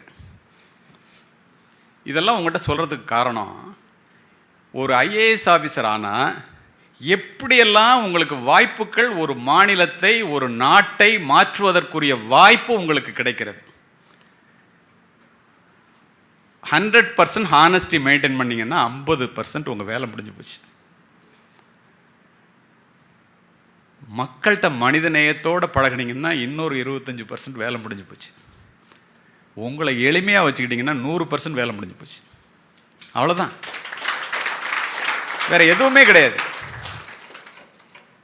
வேலை administrate the page and land the ஒர்க்குன்னு போனால் உங்களுக்கு எல்லா வேலையும் தனியாகவே அவங்க சொல்லி கொடுத்துருவாங்க, தெரிஞ்சுக்குவீங்க. இதெல்லாம் ஏன் சொல்கிறேன்னா, இந்த நாட்டிற்கு இப்போதைக்கு இப்படிப்பட்ட நல்ல அதிகாரிகள் மிக மிக தேவை என்பதை நான் உணர்வுபூர்வமாக அறிகிறேன். மனித மனதினுடைய வலிமை மிகப்பெரியது. நம் வலிமையை நாம் உணராத காரணத்தினால் நம் எல்லைக்கோட்டை நாமே சுருக்கிக் கொள்கிறோம். நீ உன்னுடைய மனதை கட்டுப்படுத்த இல்லாவிட்டால் உன் மனம் உன்னை கட்டுப்படுத்திவிடும். Mind is a very good servant அப்படின்னு நம்ம நினைப்போம். But it is a mind is a very good master but a wonderful servant. நீ உன்னுடைய மனதை கட்டுப்படுத்தினால் உன்னுடைய வாழ்க்கையிலே சிந்தனை சிதறல் இல்லாமல் நீ நினைத்ததை செய்ய முடியும். அது எப்படி மனசை எப்படி கட்டுப்படுத்துறது? இள வயதிலே புயல் போல வருகின்ற உணர்ச்சிகளை அடக்கி ஆள கற்றுக்கொள்ளுங்கள். அதை எப்படி அடக்கிறது? ஒரு அதிகாலை பொழுதிலே எழுந்து நெஞ்சிலே கை வைத்து நம்மிடம் இருக்கின்ற கெட்ட பழக்கங்கள் என்ன, அதை விட்டொழிக்க வேண்டியதனுடைய அவசியம் என்ன, அதை விட்டொழித்தால் அதனால் நமக்கு கிடைக்கக்கூடிய பயன் என்ன நினைச்சு பார்த்து விட்டொழிச்சிங்கன்னா உலகத்திலே ஒரு அயோக்கியன் குறைந்தான் என்பது சர்வ நிச்சயம். நம்ம எத்தனை பேர் அந்த மாதிரி செய்கிறோம்? நீங்கள் நினச்சி பாருங்கள். இது ஏன் உங்கள்கிட்ட சொல்கிறேன்னா, IAS IPS civil service prepare பண்ணிகிட்டு இருக்கிறவங்ககிட்ட பிரச்சனையே யங்ஸ்டர்ஸுக்கு சிந்தனை சிதறல் தான். படிக்கும்போது மனசு அலபாயுது சார். அது இல்லாமல் இருக்கணும்னா ஒரு காவல்காரனை போல உன்னுடைய உள்ளே மனதிலே நல்ல எண்ணங்கள் மட்டும் போகும்படியாக கெட்ட எண்ணங்கள் போகாமல் நீ தடுக்க வேண்டும். எப்படி ஒரு சூரிய வெளிச்சத்தை ஒரு லென்ஸ் மூலமாக ஒரு பேப்பரில் ஒரு புள்ளியில் வச்சா பத்தி எரியுது இல்லையா? சிந்தனை சிதறல்கள் இல்லாமல் நீ படிப்பாய், ஆனால் உன்னுடைய எண்ணங்கள் பற்றி எரியும். உனக்கு 24 மணி நேரத்திற்கு மேல் அதிகமாக நேரம் கிடைக்கும் படிப்பதற்கு. அத்துணைக்கும் காரணம் உன்னுடைய மனதின் வலிமையை நீ அறிந்து கொள். All power is within you. You can achieve anything and everything. Don't believe that you are weak. Again Vivekanandar. இப்போ நான் உங்கள்கிட்ட சொல்கிறேன், காவல்துறை அதிகாரி நான், துப்பாக்கி தூக்கிட்டே தெரிஞ்சவன். எனக்கும் இந்த மைக்குக்கு ஏதாவது சம்மந்தம் உண்டா?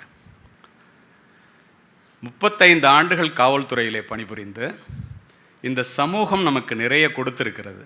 இந்த சமூகத்திற்கு ஏதேனும் நாம் திரும்ப கொடுக்க வேண்டும் என்றால் என்ன செய்ய வேண்டும் என்று யோசிக்கின்றேன். நான் போய் பேசுகிற இடத்துலலாம் கலாம் சார் சொன்ன மாதிரி முதலமைச்சர்கள் மீட்டிங்லலாம் ஐஏஎஸ் ஐபிஎஸ் கான்ஃபரன்ஸ்லாம் பேசும்போது, கலிமூர்த்தி உங்கள் தமிழ் நல்லா இருக்கும்பாங்க. சரி, தமிழ் நம்மகிட்ட சொல் ஆளுமை இருக்குது அப்படின்னு நான் நினச்சிக்கிட்டேன். நிறைய சிறந்த அனுபவம் இருக்கிறது, காவல்துறையில் பெற்ற அனுபவங்கள். இது ரெண்டையும் சேர்த்து இந்த இளைஞர்களுக்கு கொடுக்கணும். இந்த சொற்பொழிவு தமிழ்நாட்டில் மிகப்பெரிய ஜாம்பவான்கள் இருக்கிற இடம் இது. 5 ஆண்டுகள் எம்ஏ தமிழ் படித்து தமிழ் யூனிவர்சிட்டியில் பிஹெச்டி சப்மிட் பண்ணி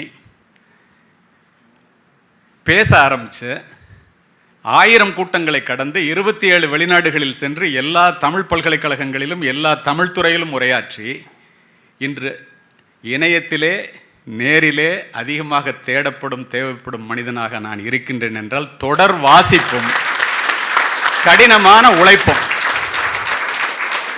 ஸோ உங்கள்கிட்ட நான் பேசுறதுக்கு அதானே காரணம். தொடர் வாசிப்பும் கடினமான உழைப்பும் தவிர வேறு என்ன இருக்க முடியும்? அப்துல் கலாம் சார்கிட்ட சென்ட் ஜோசப் காலேஜ் பிரின்ஸிபல் கேட்டார் அன்றைக்கு அந்த ஃபங்க்ஷன் அப்போ, சார் எப்படி சார் ராமநாதபுரத்திலிருந்து ஜனாதிபதி மாளிகை வரைக்கும் எப்படி சார் அப்படின்னு கேட்டார். பிரின்சிபல், உழைப்பு உழைப்பு உழைப்பு உழைப்பு ஒன்றே, உழைப்பை தவிர வேற ஒன்றும் இல்லை அப்படின்ட்டு ஒரே வார்த்தையில் சொல்லிட்டு போயிட்டார். நம்ம அப்படி உழைக்கிறதுக்கு தயாராக இருக்கிறோமா, உழைக்கிறோமாங்கிறது தான் அதில் கேள்விக்குரிய. சரி, எல்லாரும் படிக்கிறோம். இந்த படிப்பு என்ன செய்யும்? எல்லாம் கஷ்டப்பட்டு படின்னு உயிரை எடுக்கிறாங்களே. அகாடமிக்கு போனாலும் இதே, எங்கே போனாலும் இதே. உங்களுக்கு தெரியுமா, வாளினுடைய கூர்மையும் நூலினுடைய கூர்மையும் மட்டுமே இந்த நாட்டை ஆள்கிறது. காலப்போக்கிலே வாளினுடைய கூர்மை முனைமழுங்கி நூல் என்று நான் சொல்லுவது புத்தகங்களை, நூலினுடைய கூர்மை மட்டுமே விஞ்சி நிற்கின்றது. கூர்தீட்டப்படாத எதுவுமே முனைமழுங்கி போய்விடும். நம்முடைய மூளையும் அவ்வாறே. நம்முடைய மூளை கூர்தீட்டப்பட வேண்டும் என்றால் தொடர்ந்து புத்தகங்களை படித்து கொண்டே இருக்க வேண்டும். ஏன் தெரியுமா? எல்லாரும் அறிவாளி ஆகணும். அப்போ தான் ஐஏஎஸ் ஐபிஎஸ் சிவில் சர்வீஸ் இன்டர்வியூவில் நேர்முக தேர்வை ஃபேஸ் பண்ண முடியும். தொடர்ந்து படிக்கணும். அறிவாளியாக இருக்கணும்னு எல்லாரும் நினைக்கிறோம். நீரளவே ஆகுமாம் நீராம்பல், தான் கற்ற நூலளவே ஆகுமாம் நுண்ணறிவு. நீ எவ்வளவு, நமக்கு நிறைய ரோஜா பூக்கள் வேண்டும் என்றால் நிறைய ரோஜா செடிகளை நட வேண்டும் என்பது இயல்பு. நமக்கு நிறைய அறிவு வேண்டுமென்றால் நிறைய புத்தகங்களை படிக்க வேண்டும். கருத்துலக பெரியவர்களின் கனமான சிந்தனைகள் புத்தகங்களிலே கொட்டி கிடக்கின்றன. நீ அவற்றை படிப்பதன் மூலமும் அதனை மனதிலே நிறுத்தி அதன்படி நடப்பதன் மூலமும் மட்டுமே உன்னுடைய வாழ்க்கையை நீ உயர்த்தி கொள்ள முடியும். நீ நூலகத்திற்கு போ, நாம் எவ்வளவு பெரிய முட்டாள் என்பதை அங்குள்ள புத்தகங்கள் சொல்லும். அணுகுண்டு கூட ஒரு முறைதான் ஓசையுடன் வெடிக்கும், புத்தகங்கள் திறக்கும் போதெல்லாம் ஓசையின்றி வெடிக்கும் என்று சொன்னவர் Jayakanth. Leaders are readers and readers are leaders. Today a reader, tomorrow a leader. ரஷ்ய புரட்சிக்கு பிறகு செஞ்சதுக்கத்தில் நின்று லெனின் உரையாற்றி கொண்டிருந்தான். கூடியிருக்கின்ற உங்களை போன்ற இளைஞர்கள் பெண்களை பார்த்து அவன் சொன்னான், இந்த ரஷ்யாவை அமெரிக்காவை விட மிகப்பெரிய நாடாக மாற்றி காட்ட என்னால் முடியும். அதற்கு உங்களுக்கு 3 கடமைன்னா. ஒரு இளைஞன் எழுந்து முதல் கடமை என்னன்னு கேட்டான், படியுங்கள்னா. ஒரு பெண் எழுந்து 2வது கடமை படியுங்கள்னா. ஒரு முதியவர் எழுந்து 3வது கடமை படியுங்கள் என்றே சொன்னான். ஏன் தெரியுமா? யாரெல்லாம் இன்று புத்தகங்களை நோக்கி தலை குனிகிறீர்களோ அவர்கள் அத்துணை பேரும் நாளை இந்த உலகிற்கு முன்னால் தலை நிமிரலாம் என்ற ஒற்றை காரணம்தான். வேற எந்த காரணமும் கிடையாது. வேற என்ன இருக்க முடியும்? நினைத்து பாருங்கள். படிக்காமல் இருப்பதை விட பிறக்காமல் இருப்பதே மேல் என்றான் பேரறிஞன் பிளேட்டோ. இந்த உலகையே மாற்றக்கூடிய ஒரு ஆயுதம் உண்டு. அந்த ஆயுதத்தினுடைய பெயர் கல்வி என்றார் நெல்சன் மண்டேலா. படிக்க தெரியாத மந்திரியாக இருப்பதை விட படிக்க தெரிந்தவர் ஒரு IAS IPS ஆஃபீஸராக இருக்கிறது எவ்வளவோ மேல். இதை நான் தலை நிமிர்ந்து சொல்லுவேன். ஏன் தெரியுமா? இந்த இடத்துல கையெழுத்து போடுங்க சார் அப்படின்னா எந்த இடத்துலன்னு கையெழுத்து போடுற பல மந்திரிகளை நான் அறிவேன். நான் சும்மாலாம் சொல்லலை. ஒன்று வச்சுக்கோங்க, bureaucrats are selected, politicians are elected. That is only for 5 years. இந்த மரியாதையை நீங்கள் அந்த பதவிக்கு போனால் தான் அடைய முடியும். முழுசாக புரியும்னு நினைக்கிறேன் நான் சொல்கிறது. அது மட்டும் இல்லை, நஞ்சு கொடுக்கப்படும் நேரம் வரை கிரேக்க நாட்டு கவிதைகளை கேட்டுக்கொண்டும் படித்துக்கொண்டும் இருந்தான் சாக்ரட்டிஸ். தூக்கு கயிற்றை முத்தமிடும் வரை படித்துக் கொண்டிருந்தான் பகத்சிங். படிக்கின்ற இடம் கூட படிப்பகத்திற்கு அருகாமையில் கேட்டார் அம்பேத்கர். படித்து கொண்டிருந்த புத்தகத்தை முடித்து விட வேண்டும் என்பதற்காக தன்னுடைய அறுவை சிகிச்சையை அடுத்த நாள் மாற்றி வைக்க சொன்னார் அண்ணா. 35 ஆண்டுகள் நூலகத்திலே மூழ்கி கம்யூனிஸ்ட் வேதாந்தமான மூலதனத்தை கண்டுபிடித்தான் கார்ல் மார்க்ஸ். ஏன் அவ்வளோ தூரம்? நீங்கள் எல்லாரும் நன்றாக படித்தால் மட்டுமே இந்த பாரதத்தை மட்டுமின்றி இந்த பாரினையே ஆள முடியும் என்று படித்து படித்து உங்களிடம் சொல்லி உங்களிடமே பேசி கொண்டிருக்கும் போது இறந்தே போனார் மேதை அப்துல் கலாம் அவர்கள். மறுக்க முடியுமா? அதுதானே செஞ்சார் அவர். ஜனாதிபதி மாளிகையில் இருக்கின்ற 100கணக்கான அறைகளை ஆளுவது அல்ல என்னுடைய வேலை, 130 கோடி மனித மனங்களை ஆளுவது என்னுடைய வேலை என்று அவர் நினைத்ததால் தான் அவர் இறந்த அன்று இந்தியா மட்டுமின்றி உலகமே கண்ணீர் சிந்தியது. Who will cry when you die என்று ராபின் சர்மாவினுடைய புத்தகம். அப்துல் கலாம் சார் இறந்த போது நான் அதான் நினச்சேன். When you are born you cried, others rejoiced, live your life in such a way when you die you rejoice while the rest of the world cries. அதுதானே நடந்துச்சு. நினச்சி பாருங்க. அப்போ அந்த படிப்பதிலே எவ்வளவு, anyone who stops learning is old, anyone who keeps on learning not only remains young my dear but becomes more valuable regardless of their physical capacity. அதுதான் இந்த படிப்பினுடைய மேன்மை. நீங்கள் IAS ஆகிறதுக்காக IPS ஆகிறதுக்காக மட்டும் படிக்கிறது அல்ல. நான் அதற்காக மட்டும் பேச வரவில்லை. வாழ்க்கை முழுவதும் படிக்க வேண்டும். அவர் சொல்லும்போது சொன்னார், படிக்கிறத வாழ்க்கை முழுவதும் படிக்க வேண்டும் என்பது. பட்டப்படிப்பு முடிந்தவுடன் புத்தகங்களை தூக்கி மூலையிலே எறிந்துவிட்டு படிப்பு முடிந்ததாக யாரேனும் நினைத்தால் அவர்கள் நினைத்த உயரத்தை அடையவே முடியாது. எழுதி வைத்துக் கொள்ளுங்கள். நிறைய பட்டங்களை பெற்று தன்னுடைய பெயரை அலங்கரிக்கிறவர்களை விட நல்ல புத்தகங்களை படித்து தன்னுடைய மனதை அலங்கரிப்பவர்களே இந்த நாட்டிற்கு இன்றைய தேவை என்று அடித்து சொல்லு. அது மாதிரி நீங்களும் ஆகணும்னா அதை பண்ண முடியும். அவ்வளோதானே. நம்பிக்கை, எல்லாருக்கும் நம்பிக்கை இருக்கு. ஆனால் எல்லாராலையும் ஜெயிக்க முடியலையே. விழுந்து கிடந்தால் சிலந்தி கூட சிறைப்பிடிக்கும், எழுந்து நடந்தால் எரிமலையும் நமக்கு வழி கொடுக்கும். முடியாது என்று நினைத்து விட்டால் மூச்சுக்காற்றும் நின்றுவிடும்.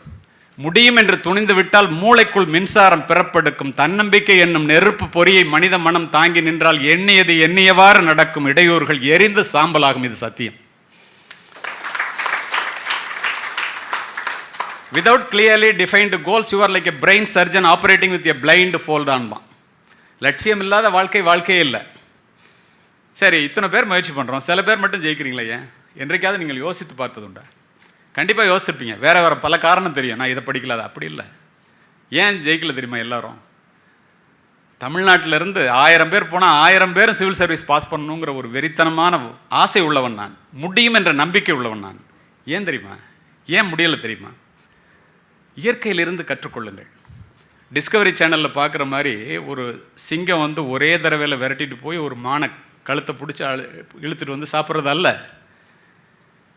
ஒரு மானை பிடிப்பதற்கு ஒரு சிங்கம் 9 முறை முயற்சி செய்தால்தான் ஒரு முறை மானை பிடிக்கிறது. இதை எதுக்கு சொல்கிறேன் தெரியுமா? மான் வலிமை குறைவானது, சிங்கம் வலிமை அதிகமானது. ஆனால் 8 முறை அந்த சிங்கத்திடமிருந்து மான் தப்பித்து விடுகிறதே எப்படி? மாணவ செல்வங்களே, மான் ஓடுவது உயிருக்காக, சிங்கம் ஓடுவது உணவுக்காக. உங்களுடைய லட்சிய வேட்கை உயிருக்கான ஓட்டமாக இருந்தால் நீங்கள் ஜெயிப்பீர்கள்.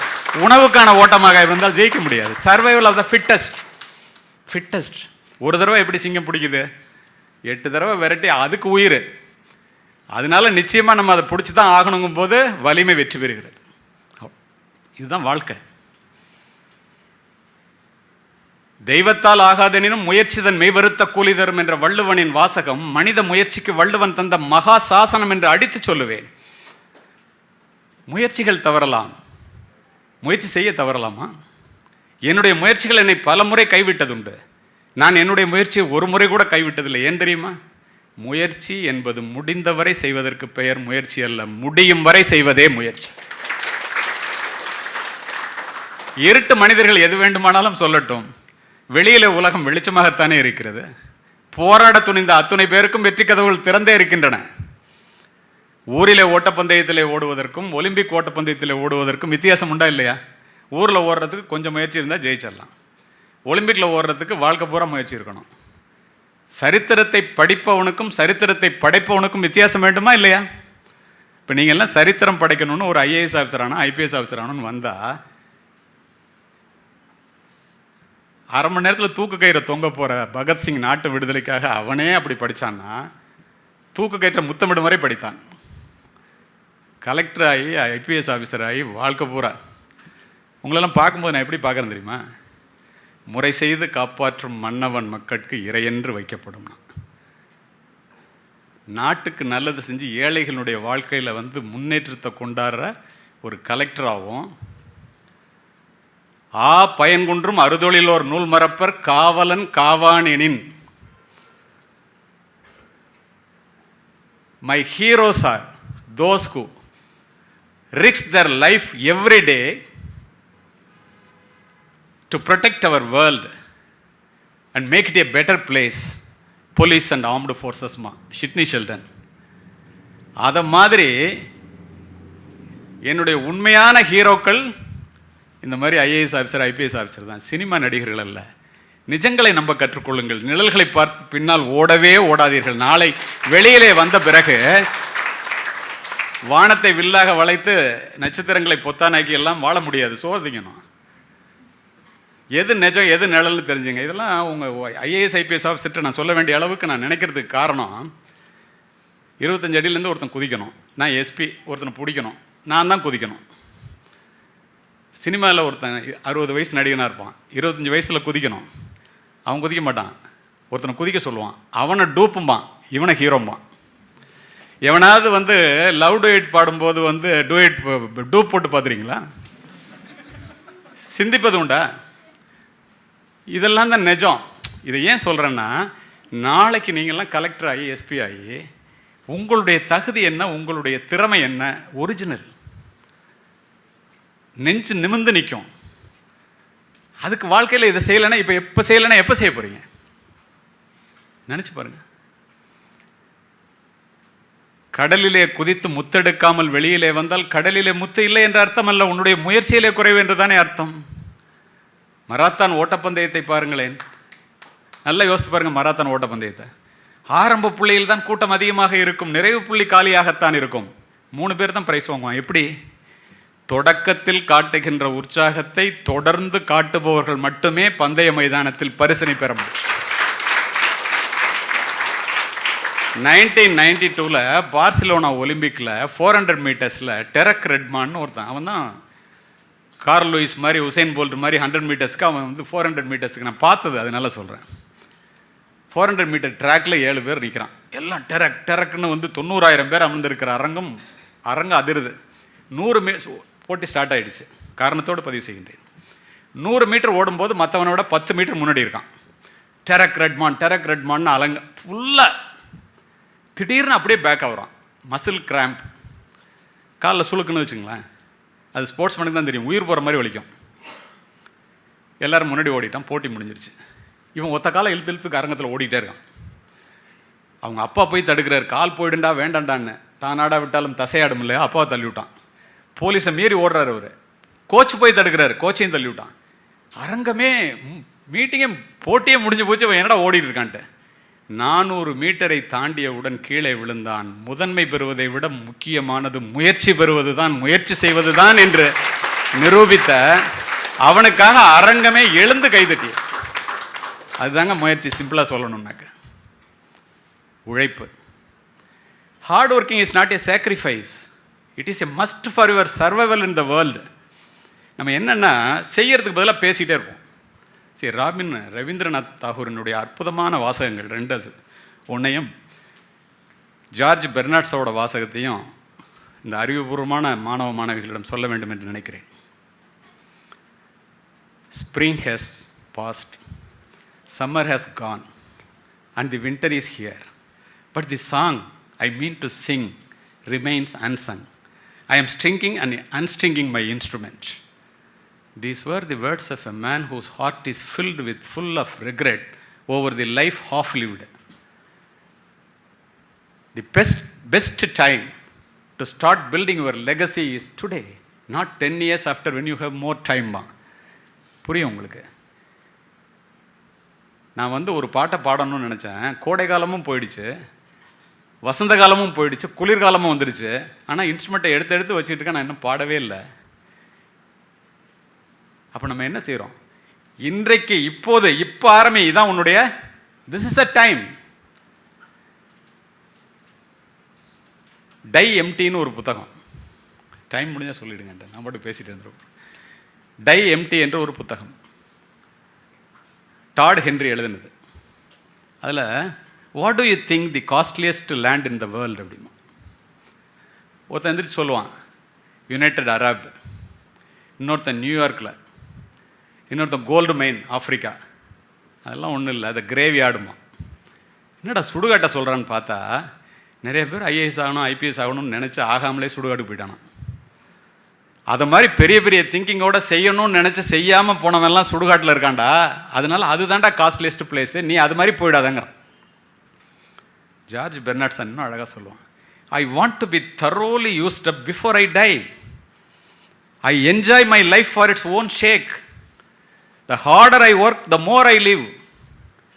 Life is not a brief candle to me, it is a sort of your splendid torch. I want to make it burn as brightly as possible before handing it on to the future generation. நான் அது மாதிரி தான் நினைக்கிறேன். நீங்களாம் அது மாதிரி நினச்சா ஒரு கலெக்டராக ஒரு எஸ்பியாக வந்தீங்கன்னா இந்த உலகத்தை மாற்றக்கூடிய சக்தி படைத்தவர்கள் இந்த கிங்ஸ் அகாடமியில் இங்கே உட்காந்துருக்கிற அத்தனை பேரில் நான் அந்த 450 பேர் அட்டன் பண்ணாங்க. ஒரு பெரிய அட்வர்டைஸ்மெண்ட் பார்த்தேன், தினமணிலேன்னு நினைக்கிறேன். 400 பேரை 450 பேர் அட்டன் பண்ணதில் 150 பேர் தமிழ்நாட்டில் மட்டும் 55 பேர், மொத்தத்தில் 88% பார்க்கும்போது உள்ளபடியே மகிழ்ந்தேன். அடுத்த நாள் என்னை கூப்பிட்றாரு டேனியலுக்கு வந்து பேசணுன்ட்டு. எனக்கு பெரிய ஆச்சரியம், என்ன நினைக்கிறமோ அது நடந்துருங்கிறதுக்கு அதே ஒரு சம்பவமாக இருந்துச்சு எனக்கு. சரி, டைம். எல்லாருக்கும் நேரத்தை பற்றி தெரியும். உண்மையிலேயே வாழ்க்கையை நீங்கள் நேசிப்பவர்களாக இருந்தால் எக்காரணம் முன்னிட்டும் நேரத்தை வீணாக்காதீர்கள். ஏன் தெரியுமா? வாழ்க்கை என்பதே நேரத்தால் ஆனது தான். கடந்து போன காலத்தை விலை கொடுத்து வாங்கும் அளவிற்கு பணக்காரன் உலகத்திலே பிறக்கவே இல்லை. சிந்தித்து பாருங்கள், நம்ம எப்படிலாம் நம்ம நேரத்தை வீணாக்குறோம்னு சொல்லிட்டு. சுவிட்சர்லாந்து நாட்டிற்கு பேசுவதற்காக நான் சென்றிருந்தேன். பேசி முடிச்சுட்டு அடுத்தது காரணத்தோடு சொல்கிறேன், அடுத்து ஜெர்மனிக்கு போகணும். நானும் என்னுடைய மனைவியும் போய் இறங்கி டைம் 8:03 போட்டிருந்தோம். அதில் ஒரு பிளாட்ஃபார்ம்லேருந்து இன்னொரு பிளாட்ஃபார்முக்கு போகிறதுக்கு எத்தனை நிமிஷம் ஆகும்லாம் போட்டிருப்பான் டிக்கெட்டில். ஆச்சரியமாக இருக்கும் பார்த்தீங்கன்னா. மனைவி அழைச்சிட்டு போயிருந்தேன். உங்களுக்கு தெரியும் தானே டைமுக்கு போக முடியுமா இல்லையான்னு. நான் காவல்துறை அதிகாரி, புறப்பட்டாச்சு. 5 நிமிஷம் லேட்டு, எவ்வளோ வேகமாக போனோம், 3 நிமிஷம் லேட்டாக போனோம். ட்ரெயின் வரல, பரவாயில்லடான்ட்டு நிம்மதியாக உட்காந்தோம். ஆனால் பிளாட்ஃபார்மில் யாருமே இல்லை, நாங்கள் மட்டும்தான் உட்காந்தோம். 10 நிமிஷம் ஆச்சு, யாருமே வரல. என்ன சரி நம்ம நாட்டை விட மோசமாக இருக்கும் போல இருக்குது, சுவிட்சர்லாந்துலாம் பெருசாக சொல்லிட்டு இருப்பாங்களே நினச்சிட்டு இருக்கும்போது 6 அடியில் ஒரு போலீஸ் கான்ஸ்டபிள் வந்து ஆர் யூ மிலிட்ரி மேன் அப்படின்னா, ஆர் யூ அன் ஆஷியன்னு கேட்டாங்க. Yes I am an Indian. Oh you are wasting unnecessary ஒரு டைம்னு. ஓ ஒரு டிக்கெட் 47,000 ரூபா இந்தியன் கரன்சிக்கு, 94,000 ரூபா கொடுத்து டிக்கெட் வாங்கியிருக்கேன், நீ என்ன டைமை வேஸ்ட் பண்ணுறேங்கிற, உன் ட்ரெயின் வரலன்னா. அப்படி மேலே பார்த்தான், இந்த டிக்கெட்டை பார்த்தான். லேட்டாக வந்தியாண்ணா. எங்கள் வீட்டில் சொன்னாங்க 3 மினிட்ஸ் லேட்னாங்க. அந்த ட்ரெயின் 1 மணி நேரத்துக்கு 850 கிலோமீட்டர் வேகத்தில் போகிற புல்லட் ட்ரெயின்மா, நேரம் பாதி தூரம் போயிடுச்சு, நீங்கள் அந்த ட்ரெயினை பிடிக்க முடியாது. எங்கேயாவது போகணும்னு நினச்சிங்கன்னா பக்கத்தில் ஜெர்மனிக்கு ஃப்ளைட் இருக்குது, போங்க, கீழே அண்டர் கிரவுண்டில் போங்க, பக்கத்துலேயே ஃப்ளைட். இப்படி திரும்பி பார்த்தேன் மனைவியை, அவ்வளோதானே செய்ய முடியும். சூட் கேஸ்லாம் எடுத்துகிட்டு வேகம் 94,000 ரூபா போச்சு. இறங்கலான்னா வேகமாக ஒருத்தர் மேலே வந்து படியில் ஏறினார். என்னடா இந்தியாக்கார மாதிரி தெரியுதுன்னா, என்ன சார் கமிஷனர் சார் இங்கே இருக்கிறீங்க அப்படின்னாரு. சார் என்ன தெரில, Sridhar judge sir, high court judge sir. என்ன பார்த்தாரு சூட் கேஸோட, பிளாட்ஃபார்ம் காலியாக இருக்கிறத பார்த்தாரு. என்ன ட்ரெயினை விட்டிங்களான்னாரு. ஆமாம் சார் 1,00,000 ரூபா போச்சுண்ணே. அவ்வளோதானே. நீங்கள் சார் நான் ஃப்ளைட்டே விட்டேன்னாரு. அதனால தான் ட்ரெயினுக்கு வரேன்னாரு. நம்முடைய நேர மேலாண்மை எப்படி இருக்குது, அவர்களுடைய நேர மேலாண்மை எப்படி இருக்கிறது, இதை சொல்லுவது காரணம் உண்டு. ஒரு மனிதனுடைய வயது 70 வயசு தான் நம்ம வாழ்கிறோன்னு வச்சுங்க, தோராயமாக சராசரி. 30 வருஷம் படிக்கிறது ஐஏஎஸ் ஐபிஎஸ் ப்ரிப்பேர் பண்ணுறதுல போயிடும். கடைசி 10 வருஷம் நோய் நொடி உடம்பு ஒழுங்காக பார்த்துக்கலன்னா போயிடும். இடையில இருக்கிறது 30 வருஷம். ஒரு வருஷத்துக்கு 365 நாள், 30 வருஷத்துக்கு 10,950 நாள், 950 நாள் ட்ராவல்லே போயிடும், 10,000 நாள், 5,000 நாள் தூங்குறதுல போயிடும். மீதமுள்ள 5,000 நாட்களை நீ எப்படி உபயோகித்தாய் என்பதை வைத்து தான் இந்த உலகம் நீ வாழ்க்கையிலே வெற்றி பெற்றவனா தோல்வி அடைந்தவனா என்பதை நிரூபிக்கிறது. ஒரு மாதத்தினுடைய அருமை குறை மாதத்தில் பிள்ளை பெற்ற பெண்ணுக்குத்தான் தெரியும். ஒரு நாளோட அருமை, ஒரு நாள் அரசு பதவியில் லேட்டாக சேர்ந்து ப்ரமோஷனை பறி கொடுத்தவனுக்கு தான் தெரியும். ஒரு மணியினுடைய அருமை நீங்கள் போய் ஐஏஎஸ் ஐபிஎஸ் எக்ஸாம் எழுதும்போது தான் தெரியும். ஒரு நிமிடத்தினுடைய அருமை என்ன மாதிரி ட்ரெயினை ஃப்ளைட்டை கோட்டை விட்டவனுக்கு தெரியும். ஒரு வினாடியினுடைய அருமை, ஒரு வினாடி கண்ணை இருந்ததுனால் விபத்தில் கையையோ காலையோ இழந்தவனுக்கு தான் தெரியும். ஒரு மைக்ரோ செகண்டோட அருமை ஒலிம்பிக்கில் ஓடுற உசைன் போல்ட்டுக்கு தான் தெரியும். அது எத்தனை கோடின்னு உனக்கு எனக்கும் தெரியும். அவ்வளோதான் நண்பர்களே. ஒழுக்கத்தை உருவாக்கி வளர்ப்பது தான் கல்வியினுடைய தலையாய குறிக்கோள். நீங்கள் எல்லாருமே மன்னரும் மாசர கற்றோனும் சீர்தூக்கின் மன்னரில் கற்றோன் சிறப்புடையோன், மன்னர்க்கு தன் தேசமல்லால் சிறப்பில்லை, கற்றோர்க்கு சென்ற இடமெல்லாம் சிறப்பு. நீ படிச்சுட்டு கலெக்டர் ஆகிட்டேன்னா எஸ்பி ஆகிட்டேன்னா நடக்கின்ற வழிகளிலெல்லாம் வணக்கங்கள் குவிந்து விடும். ஒரு மிகப்பெரிய பங்களா, ஒரு மிகப்பெரிய காரு, இதெல்லாம் ஏன் சொல்கிறேன் தெரியுமா? இதை அனுபவிக்கணுங்கிறதுக்காக மட்டும் இல்லை, பல லட்சம் பேருக்கு நல்லது செய்வதற்காக உங்களுக்கு கொடுக்கப்பட்டிருக்கின்ற அத்துணை சௌகரியங்களையும் நாம் அனுபவித்து கொண்டே நல்லது செய்ய முடியும். நீங்கள் அம்மா அப்பாலாம் இருக்காங்க வீட்டில், போய் கேட்டு பாருங்களேன். நீங்கள்லாம் இப்போ இந்த ஐஏஎஸ் அகாடமியில் உட்காந்துருக்கிறதுக்கு என்ன காரணம்னு நீங்கள் நினைக்கிறீங்க? சிந்தித்து பாருங்கள். 2 நிமிஷத்தில் முடிச்சிருவாங்க. இங்கே வந்து உட்காந்துருக்கிறதுக்கு என்ன காரணம்? நீங்கள் மட்டும் கிங்ஸ் அகாடமியில் படிக்கிறதுக்கு என்ன காரணம்? வரப்பிலும் வயலிலும், அலுவலகத்திலும் வீட்டிலும், மழையிலும் குளிரிலும் முதுகெலும்பொடிய பாடுபட்ட தந்தை, முழு வயிறு காணாமல் உங்களை வளர்த்து கொண்டிருக்கின்ற தாய், இந்த போல் ஒரு பெற்றோர்களை பெற்ற காரணத்தினால் நீங்கள் ஐஏஎஸ் அளவுக்கு படித்து முன்னுக்கு வந்து இங்கே வந்து படிக்கிறதுக்காக உட்காந்துருக்கீங்க. இதுதான் நிதர்சனமான உண்மை. நீங்கள் அவங்ககிட்ட போய் கேளுங்க, உங்கள் அம்மா அப்பாட்ட என்ன வேணுமான்னு உங்கள் அம்மாட்ட போய் கேளுங்களேன். எனக்கு என்னடா வேணும்? நீ படித்து கலெக்டர் ஆனால் போதும், நீ படித்து எஸ்பி ஆனால் போதும். வேறு ஒற்றை தனக்காக வாழாமல் நான் உலகம் முழுவதும் சென்று உரையாற்ற போவேன். நான் தெரிந்த ஒரு உண்மை என்ன தெரியுமா? தனக்காக சமைக்காத அம்மாவும் தனக்காக சொத்து சேர்க்காத அப்பாவும் இந்தியாவை தவிர எந்த நாட்டிலும் இல்லை. இது சத்தியம்.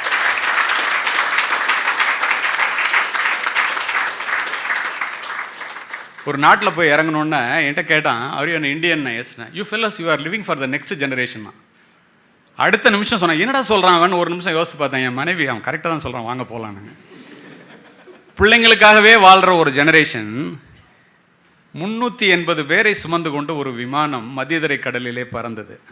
நான் ஒரு மாதத்துக்கு 4 கண்ட்ரியில் பேசுகிறேன். ஒரே மாதத்தில் 2018ஆம் ஆண்டு அக்டோபர் மாதம் மட்டும் 107 மணி நேரம் வானத்தில் இருந்திருக்கேன். இதை ஏன் சொல்கிறேன் தெரியுமா? 380 பேரை சுமந்துக்கிட்டு போகுது. திடீரென்று ஒரு வெடிச்சத்தம், புகை மண்டலம், எல்லாரும் பதறி கத்தியாச்சு. வேறு என்ன பண்ண முடியும்? காக்பிட்லேருந்து பைலட் வந்து சொல்கிறான், என்ஜின் ஆஃப் ஆகிடுச்சுங்கிறான். எங்கே? 35,000 அடி உயரத்தில். அதுக்கப்புறம் மரண ஓலமாக இருந்த இடத்துல மயான அமைதி, ஒருத்தன் பேசலை. விமானம் அப்படியே கீழே வந்துகிட்டே இருக்கு. 20,000 அடி வந்துருச்சு. துணை விமானி மட்டும் எவன் செஞ்ச புண்ணியமோ அவன் மட்டும் திரும்ப திரும்ப திரும்ப ட்ரை பண்ணிகிட்டே இருக்கான். கதவு திறந்துருக்கு காக்பிட்டு. எல்லாரும் பெல்ட்டை போட்டுங்க, நம்ம தண்ணியில் விழுந்து சாக போகிறோம், லைஃப் ஜாக்கெட்டை போட்டுங்கடா, உயிர் முடிஞ்சால் பிழைக்கலாம், இல்லைன்னா அவ்வளோதாங்கிறான். 5,000 அடி உயரத்துக்கு வந்துடுச்சு. காக்பிட்லேருந்து கத்துறான் துணை விமானி, க்ரீன் லைட் எரியுதுன்னா. இவன் ஓடி போய் உள்ளே உட்காந்து ஆன் பண்ணுறான், என்ஜின் ஆன் ஆகிடுச்சு. தண்ணீரை தொட இருந்த விமானத்தை மீண்டும் மேலே ஏற்றி எமர்ஜென்சி லேண்டிங்னு பக்கத்து நாட்டிலே தரையிறக்கிட்டான். எல்லாரும் உயிரை கையில் பிடிச்சிட்டு வெளியில் வரும்போது பத்திரிகை துறை நண்பர்கள் வந்து, இறப்பினுடைய விளிம்பையே தொட்டு விட்டு வந்திருக்கிறீர்களே, கடைசியாக என்ன நினச்சிங்க? அவங்க கேள்வி. ஒருத்தன் நாட்டை சொல்கிறான், ஒருத்தன் வீட்டை சொல்கிறான், ஒருத்தன் மனைவியை சொல்கிறான், பேங்க் பேலன்ஸை சொல்கிறான். மாணவ செல்வங்களே, என்னுடைய பிள்ளைகளை அனாதையாக விட்டு இறக்கப் போகிறோமே என்று பதிவு செய்த 11 பேரும் இந்திய தந்தைகள் என்பதை மனதிலே பதிவு வைக்கிறேன்.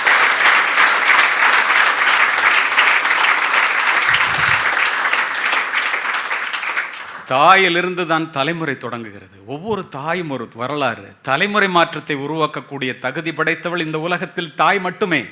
மாதா வயிறறிய வாழா ஒரு நாளும் என்கிறார் வாரியார். மாதாவை ஒரு நாளும் மறக்க வேண்டாம் என்கிறது உலக நீதி. அன்னையும் பிதாவும் முன்னறி தெய்வம் என்கிறது கொன்றை வேந்தன். யார் இல்லை என்றால் நாம் இந்த உலகத்தில் பிரவேசித்திருக்கவே முடியாதோ, யாரை இழந்து விட்டால் திரும்ப பெற முடியாதோ அவளுடைய பெயர் தானடா ராமலிங்க அடிகளார். இது ஏன் சொல்கிறேன் தெரியுமா? கலெக்டர் ஆகி, சிறு கிராமத்தில் ஏழை குடும்பத்திலேருந்து கலெக்டர் ஆகி, கலெக்டராக ஒரு இடத்துல வேலை பார்க்குற ஒருத்தர், நான் எஸ்பியாக இருக்கிற இடத்துக்கு அவர் ஊர் அங்கே இருக்க கிராமம் வந்திருக்கார். வியந்து போவீர்கள். இதை பதிவு செய்கின்றேன். கெஸ்ட் ஹவுஸில் தங்கிட்டு அங்கே அவர் வந்திருக்காருன்னு நான் போய் பார்க்க போனேன். ஒருத்தர் வெளியில் வேஷ்டி கட்டிட்டு துண்டை மேலே போட்டு உட்காந்துருக்கு. நீங்கள் யாருன்னு கேட்டேன். கலெக்டரோட அப்பான்னாரு. ஏன் சார் இங்கே உட்காந்துருக்கீங்க? இல்லை தம்பி, ஊருக்கு வர்றதுக்கு வெக்கப்பட்டுட்டு இங்கே வந்திருக்கு, பார்க்கலான்ட்டு வந்தேன். இப்போ தான் காலையில் சாப்பிட்டுட்டு இருக்கான், கல்யாணம் ஆகிருக்கு, அப்போ தான் இப்போ தான் ஒய்ஃபோட சாப்பிட்டுட்டு இருக்கான். நீங்கள் வந்தது தெரியுமா சார்ண்ணே? தெரியும், கொஞ்ச நேரத்தில் கூப்பிட்றேன்னாரு. யாரை? அப்பாவை. நான் பார்க்கவே இல்லை, திரும்பி போயிட்டேன். நான் இன்று முன்னாள் காவல்துறை உயர் அதிகாரியாகவும் நாடறிந்த பேச்சாளராகவும் இன்று உங்களிடம் நின்று கிங்ஸ் அகாடமியில் பேசிகிட்டு இருக்கேன்னா என்ன காரணம்?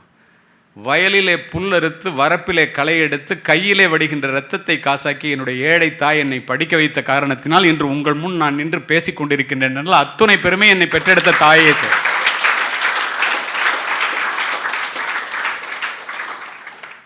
பூமிக்குள் இருக்கின்ற நீரானது கிணற்றின் மூலம் முகம் காட்டுவதைப் போல, பசுவினுடைய உடலிலே இருக்கின்ற பாலானது மடிக்காம்பின் மூலம் சுரப்பதைப் போல, இறைவன் ஒவ்வொரு வீட்டிலும் தனித்தனியாக இருக்க முடியாது என்ற காரணத்தினால் தாயை படைத்தான் என்பதை தயவு செய்து மனதிலே வைத்துக் கொள்ளுங்கள். சொர்க்கத்திற்கு போகின்ற வழி எது என்றால் தாயினுடைய காலடி என்கிறார் நபிகள். அது மட்டுமல்ல, 10 மாதம் உன்னை சுமந்து புரண்டு படுத்தால் கூட உனக்கு வலிக்குமே என்று தனக்கு வேண்டியதை வெறுத்து உனக்கு வேண்டியதை உண்டு. நீ பிறப்பதற்கு முன்பே உனக்காக இறைவனிடத்தில் வேண்டிய ஒரு ஜீவன் இந்த உலகத்தில் உண்டென்றால் அதற்கு பெயர்தான் தாய்.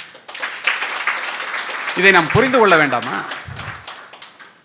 கோடிக்கணக்கான யூதர்களை கொன்று குவித்த ஹிட்லர் கூட 2ஆம் உலகப் போருக்கு பின் தன்னைத்தானே துப்பாக்கியால் சுட்டுக்கொண்டு இறக்க வேண்டும் என்று நினைத்த போது தன் தாயினுடைய புகைப்படத்தை எடுத்து மார்பிலே வைத்து தழுவியபடி துப்பாக்கியால் சுட்டுக்கொண்டு நாற்காலியிலே சரிந்து கிடந்தான் என்கிறது வரலாறு. பட்டினத்தார். இதோடு முடிக்கின்றேன். முற்றும் துறந்த துறவி, சோழ பேரரசனுக்கே கடன் கொடுக்கும் அளவிற்கு பணக்காரர். வேற எங்கே இல்லைங்க, தமிழ்நாட்டில் பூம்புகாரில் துறவு கோலம் போனுகிறார். மக்கள் மறிக்கின்றார்கள், கேட்கவில்லை. மனைவி மறிக்கின்றால் கேட்கவில்லை. பெற்ற தாய் வந்து மறிக்கின்றார். அப்படியே நிற்கின்றார். தாயே, உன்னுடைய ஒரே மகன் நான். நிச்சயமாக உனக்கு ஈமக்கிரியை செய்யாமல் நான் வெளியிலே செல்ல மாட்டேன், இது சத்தியம். சத்திரத்திலே தங்கி பிச்சை எடுத்து உண்டார். தன் தாயினுடைய இறப்பு செய்தியை கேட்டவுடன் பதறி அடித்து சுடுகாட்டிற்கு ஓடி வந்த பட்டினத்தார் பச்சை வாழை மட்டையிலே வைத்து தாயினுடைய உடலை ஞான நெருப்பால் எரித்து உருகி உருகி 10 பாடல்களை பாடினார். இதை கேட்கின்ற யாரும் தன்னுடைய தாயையோ தந்தையோ புறந்தள்ள மாட்டார்கள். இதை ஏன் உங்களுக்கு சொல்லுகிறேன் தெரியுமா? ஒரு கலெக்டர், ஒரு எஸ்பி, ஒரு மாவட்டத்தில் உள்ள பல லட்சம் பேருக்கு இதை நினைத்து வேலை பார்க்க முடியும். ஐயிரண்டு திங்களாய் அங்கமெல்லாம் நொந்து பெற்று பை கலன்ற போதே பரிந்தெடுத்து செய்ய இரு கைப்புறத்தில் ஏந்தி கனகமுளை தந்தாலே எப்பிறப்பில் காண்பேன். நீ பெற்று வளர்த்த ஆளாக்கி பாலூட்டி வளர்த்த தாயே செத்து போயிட்டே உன்னை எந்த பிறவியில் பார்ப்பேன். முந்தி தவம் கிடந்து 300 நாளளவும் அந்தி பகலாய் சிவனை ஆதரித்து தொந்தி சரிய சுமந்து என்னை பெற்ற தாயார் தனக்கோ எரிய தளல் மூட்டுவேன். மேலே விறக வச்சு எப்படி நெருப்ப வைப்பேன். வட்டிலிலும் தொட்டிலிலும், வட்டில்னா சோறு விட்டுற தட்டு, வட்டிலிலும் தொட்டிலிலும் மார்மேலும் தோள்மேலும் கட்டிலிலும் வைத்தென்னை காதலித்து முட்டச் சிறகிலிட்டு காப்பாற்றும் தாய்க்கோ விறகிலிட்டு தீ மூட்டுவேன். நொந்து சுமந்து பெற்று நோகாமல் ஏந்தி பால் கொடுத்து வளர்த்தெடுத்து தாளாமல் அந்தி பகல் சிவனை ஆதரித்து பெற்றெடுத்த தாயார் தலைமேல் கொல்லிதனை வைப்பேனோ கூசாமல். அரிசியோ நான் இடுவேன் ஆத்தாள் தனக்கு வரிசையிட்டு பார்த்து மகிழாமல். ருசியுள்ள தேனே அமிர்தமே செல்வத் திரவிய பூ மானே கொஞ்சிறாங்களா அம்மா என்று அழைத்த தாய்க்கு அள்ளி இடுவது அரிசியோ. முன்னை இட்டத்தீ முப்புறத்திலே பின்னை இட்டத்தீ தென்னிலங்கையில் அன்னை இட்டத்தீ அடிவயிற்றிலே யானும் இட்டத்தீ மூழ்க மூழ்க வேண்டர். இதை கேட்குற யாரும் தன்னுடைய பெற்றோரை புறந்தல்லாதது மட்டுமல்ல, நான் காவல்துறை அதிகாரியாக ஓய்வு பெறுவதற்கு முன்னே எங்கள் அம்மா அப்பாவை பார்த்துக்கல, என் பிள்ளை என்னை பார்த்துக்கல, பிள்ளைங்க என்னை கைவிட்டாங்க, இப்படி வருபவர்களுடைய எண்ணிக்கை நாளுக்கு நாள் அதிகமாகி கொண்டே வருகிறது. முதியோர் இல்லங்களினுடைய எண்ணிக்கை அதிகமாகி கொண்டே வருகிறது. நீங்கள் ஏதாவது செய்யணுன்னா இந்த மாதிரி வேலைகளை செய்யுங்கள். ஏழைகள் மகாத்மா காந்தி தேர்ந்தெடுக்கப்பட்ட சிவில் சர்வீஸ் ஆஃபீஸர்ஸ் எல்லாம் பார்த்துட்டு 1948 நீங்கள் வாழ்க்கையில் ஏதாவது செய்யணுன்னா ஏழைகளினுடைய வாழ்க்கை தரத்தை உயர்த்துவது மட்டுமே உங்களுடைய தலையாய கடமை என்பதை தயவு செய்து நினைத்து வேலை பாருங்கள்னார். அப்படின்னா எப்படிப்பட்ட இதை ஏன் சொன்னேன் தெரியுமா? சமீபத்தில் ஒரு சம்பவம், அதை சொல்லி முடிச்சிடறேன் ஒரு நிமிஷத்தில். இங்கேருந்து அம்மா அப்பா 2 பேரும் ஆசிரியர்கள், தன் பிள்ளைய படிக்க வச்சு பெரிய பதவியில் அமர்த்துறாங்க. அவன் அமெரிக்காவில் போகிறான். அம்மா அப்பாவுக்கு சொல்லாமல் அங்கேயே கல்யாணம் பண்ணிக்கிறான். தமிழ் பொண்ணு தான். கல்யாணம் ஆகிடுது. இங்கே வர்றது குறையுது, பேசுகிறது குறையுது. நடந்த நிகழ்வு, கதையல்ல நிஜம். எல்லாமே குறையுது. ஒத்த பிள்ளை இப்படி வளர்த்தோம் அந்த பேர் பண்ணிட்டானுங்களே அப்படின்னு சொல்லிவிட்டு அந்த வியாதியிலேயே படுத்துறாரு அப்பா. அப்பா சாக போகிறாரா, உயிரோடு இருக்கும்போது பார்க்கணுங்கிறாருன்னு அம்மா ஃபோன் பண்ணுறாங்க, வரல. மனைவி சொல்கிறாங்க, பிள்ளைங்களுக்கெல்லாம் படிப்பு கெட்டு போய்டும், இப்போ போகாதீங்க, உங்கள் ப்ரொமோஷன் கெட்டு போகணுன்னு. அதை கேட்டுட்டு வரல. மனைவியாய் வந்த மலர்களுக்கு மாலை இடுங்கள், தாயாய் இருந்து வேறாய் உங்களை காத்த பெற்றோர்களுக்கு எக்காரணத்தை முன்னிட்டும் கைவிட்டு விடாதீர்கள். அவன் வரல. பட்டினத்தார் என்ன செஞ்சாருன்னு சொல்லிட்டு இப்போ இதை சொல்கிறேன் நான். கடைசியாக இறந்து போகிறார் பார்க்காமலே. சித்தப்பா பணம் கொடுத்து படிக்க வச்சவர் அங்கேருந்து கூப்பிட்றாரு, கொல்லி வைக்காத வருவியாடான்னு. விமானம் பிடிச்சி வர்றான். 15 நாள் லீவ் போட்டு வரான். அவங்க அம்மா பேசவே இல்லை அவன்கிட்ட. ஏன்னா அப்பாவை பார்க்காமலே செத்து போயிட்டார். எல்லாம் முடிஞ்சு, ஈமக்கிரியை முடிஞ்சு. பெரிய வீடு, 7 கோடி ரூபாய் விலை. இந்த இவ்வளோ பெரிய வீட்டில் நீ தனியாக இருக்க வேண்டாமா அப்படின்னு பிள்ளைகிட்ட நடந்த சம்பவங்க சொல்கிறான். விசாரித்த அதிகாரி நான். உடனே அந்த அம்மா சொல்கிறாங்க, பரவாயில்ல, மனசில் நினைக்கிறாங்க, அந்த ஏழை பேதை மனம் நினைக்கிறது, நம்மளை அமெரிக்கா அழைச்சிட்டு போயிடுவோம் போல் இருக்கு, பிள்ளை நம்மளை அப்பா பார்க்கலைனாலும் பிள்ளைக்கு ஏதோ முடியல போல் இருக்கு, நம்ம அமெரிக்கா போகலாம், பேர பிள்ளைகளை பார்க்கலாம் அப்படின்னு அந்த பேதை மனம் நினைக்கிறது. அவன் சொல்கிறான், 7 கோடி ரூபா வீடு உனக்கு வேஸ்ட்டுமா, இதை விலை பேசிட்டேன், 4 கோடி ரூபா ஒயிட்டில் வாங்கிட்டேன், 3 கோடி ரூபா பணத்தை அங்கே டிஸ்போஸ் பண்ண சொல்லிட்டேன், 50,000 ரூபா கொடுத்து உன்னை அனாதை இல்லத்தில் வச்சுட்டு போகிறேன் வான்னு சொல்லி, அப்பா செத்த வீட்டில் நான் உயிரோடு இருக்கிற வரைக்கும் விழுந்து பிறண்டு, அந்த அம்மா சொன்ன வார்த்தை, விழுந்து பிறண்டு இருக்கிறேன்டா, என்னை தயவுசெய்து இப்போ கொண்டு போய் முதியோர் இல்லத்தில் விடாதான்னு கெஞ்சுறாங்க. கதற அழைச்சிட்டு போய் முதியோர் இல்லத்தில் சேர்த்துட்டு கார் கண்ணாடியை கூட இறக்காமல் 18 மணி நேரம் விமானி பயணம் நியூயார்க்கில் போய் இறங்குறான். மனைவிக்கு வேண்டியதெல்லாம் வாங்கிட்டு வீட்டுக்கு போகிறான். ஸ்வீட்லாம் வாங்கிட்டு போய் வச்சு சாப்பாடு வைங்கிறான். அப்போ தான் புத்தி வந்த மாதிரி மனைவி சொல்கிறா, துக்க வீட்டில் ஸ்வீட் சாப்பிடக்கூடாதுன்னு. இல்லை, அதெல்லாம் கருமாதி முடிஞ்சு போச்சு, துக்கெல்லாம் முடிஞ்சே 15 நாள் ஆகிடுச்சு, இப்போல்லாம் என்ன அதெல்லாம் வை அப்படிங்கிறான். இல்லை, துக்கம் முடிஞ்சு 24 மணி நேரம் கூட ஆகலை, நீ விமானத்தில் வரும்போதே உங்கள் அம்மா முதியோர் இல்லத்தில் இறந்துட்டாங்கங்கிறான். இதற்காக உங்களை படிக்க வைக்கிறார்கள். இந்த மாதிரி ஒரு பண்பு இல்லாத ஒருத்தன் 2-3 இன்சிடென்ட் உங்கள்கிட்ட சொல்லியிருக்கேன். நீ எப்படி நல்ல கலெக்டராக நல்ல எஸ்பியாக இருக்க முடியும்? மாணவர்களே, ஒழுக்கத்தை உருவாக்கி வளர்ப்பது தான் கல்வியினுடைய படிப்பினுடைய பதவியினுடைய தலையாய கடமைன்னு சொன்னேனே. நீங்கள் சமுதாய வீதியிலே கைவீசி நடக்கும்போது நீங்கள் யாரும் தனியாக நடப்பதாக ஒருபோதும் நினைத்து விடாதீர்கள். 5000 ஆண்டுகள் மரபார்ந்த இந்த இந்திய தேசத்தினுடைய பெருமையும் தமிழ்நாட்டின் பெருமையும் உங்கள் மூதாதையர்களினுடைய தியாகமும் உங்கள் பெற்றோர்களினுடைய உழைப்பும் உங்களுடைய ஒழுக்கமும் உங்களுடன் கூடவே வருகின்றன. இந்த கிங்ஸ் அகாடமி என்கிறது ஒரு வளமான நிலம் என்பதை நான் அறிவேன். நான் இதுவரை பேசியது சொற்கள் அல்ல, அத்துணையும் விதைகள். வளமான நிலத்திலே விழுந்த விதைகள் ஆலமரமாக வளரும் என்பதில் எனக்கு ஐயமில்லை. விதைத்தவன் உறங்கினாலும் விதைகள் உறங்குவதில்லை. வாய்ப்பு கொடுத்த இந்தியன் எக்ஸ்பிரஸுக்கும் கிங்ஸ் அகாடமிக்கும் வாழ்த்துக்கள். நன்றி.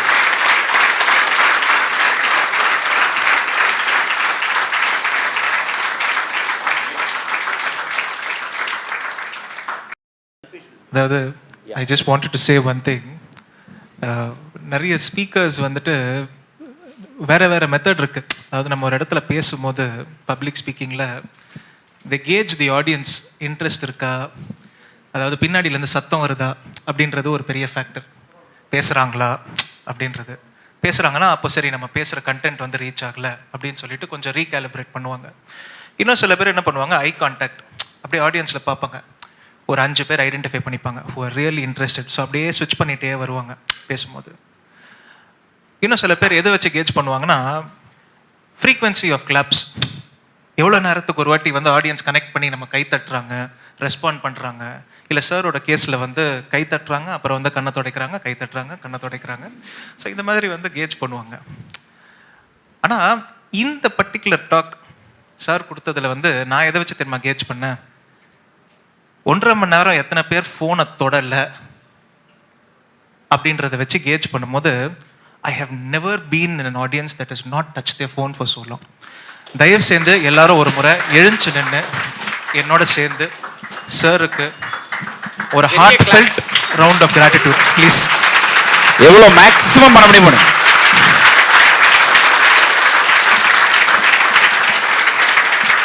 Thank you sir. உண்மைதான், கையில் பேப்பர் இல்லை. நான் அவர்கிட்ட கேட்டேன் காலையில், நீங்கள் வந்துட்டு கையில் வச்சு பேசுகிறீங்களா எப்படின்னு. நான் எதையோ வச்சு படிக்க போகிறது இல்லைப்பா, ஸோ எங்கேயோ வைக்கிறதுக்கு எதுவும் தேவையில்லை அப்படின்னாரு. So once again thank you so much sir. I am truly honoured and pleasure. இந்த மாதிரி ஒரு அருமையான ஒரு மோட்டிவேஷனல் ஸ்பீச், ஒரு பர்சனல் எக்ஸ்பீரியன்சஸ் யாருக்குமே கிடைக்காது. And I hope thank you so much sir. Thank you, sir. The very next speaker, Mr. Kalpesh. Kalpesh, he has secured All India 73rd rank. He not only topped in the civil service examination by securing 73rd rank, but also in the written examination, he is one among the top 10 rank holder. About the civil service preparation, as well as about his association with the Kingmakers, and particularly I request him to talk about Kalam and his mission and vision, because you are the one who is going to fulfill his vision and mission of 2021, at least before 2031. Please, I welcome Mr. Kalpesh.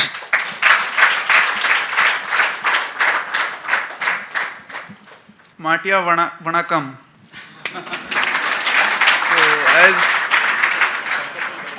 As Kalimuri sir has said that mother tongue touches the heart. So I am really sorry I may not be able to touch your heart, but I will try my best in English.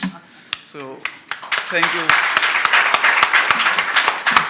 So I will start with a thought which Dr. Kalam had given to this country, that has also brought you here in this academy and in many academies across the country. That is to dream.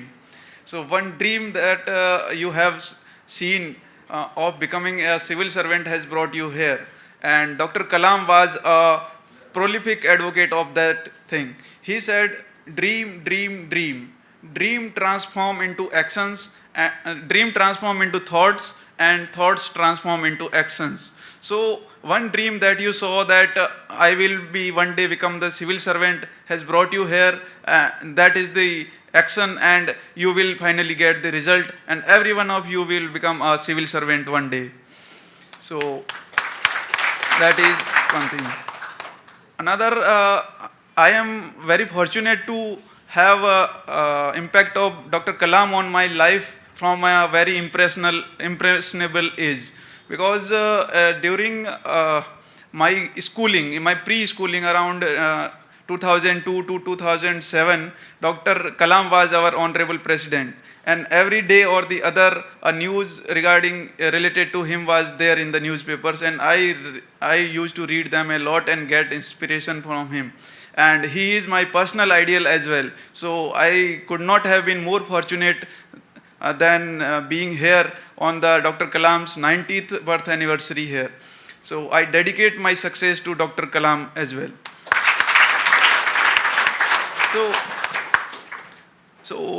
Doctor, I would like to relate as you all are civil services aspirant, I would like to relate the life of Dr. Kalam and his thoughts with the civil services preparation. Because and Dr. Kalam's thoughts are very, very relevant for the civil services relevant. And I am a living testimony to that. Because I have believed in his thoughts and I have worked on his thoughts. So, and I have found my place in the UPSC civil services list. So I think that might also be useful for you. So one incident I remember on the day of 31st of December 2011, Dr. Kalam had come to our college in NIT Jaipur, and he had what happened on that day was all the faculties had prepared the questions had asked the students to submit the questions, and those questions were scrutinized by the faculty members, and then they were put forward to Dr. Kalam. And Dr. Kalam came to know this. So he scolded all the faculty members that why are you restricting students from asking the questions to me. So from that day, he showed the importance of asking questions. So I would urge every one of you to ask questions. Ask questions to yourselves, ask questions to your mentors, ask questions to your books. Everywhere you should ask questions. So as we are seeing the preliminary examination paper very, very unpredictable, increasingly unpredictable day by day. So when you will ask questions, then you will get the answers. Like if I give an example, in recently 2021 preliminary examination, there was a question related to what is bisphenol, right? So bisphenol, from where I remember this bisphenol is, my need, you should prepare well and be ready to face this unpredictability, and be happy and enjoy this examination process, because this is an examination process, it is a learning process. In last 3 years, I have become a good citizen, a good human being, and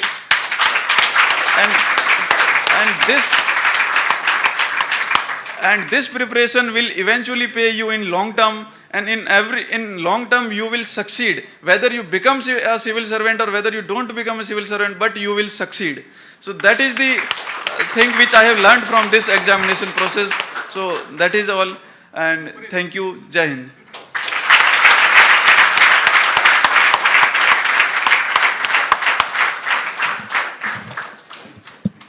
Thank you very much. And with that, we've come to the end of our program. The best and beautiful things in the world cannot be seen or even touched. They must be felt only by the heart.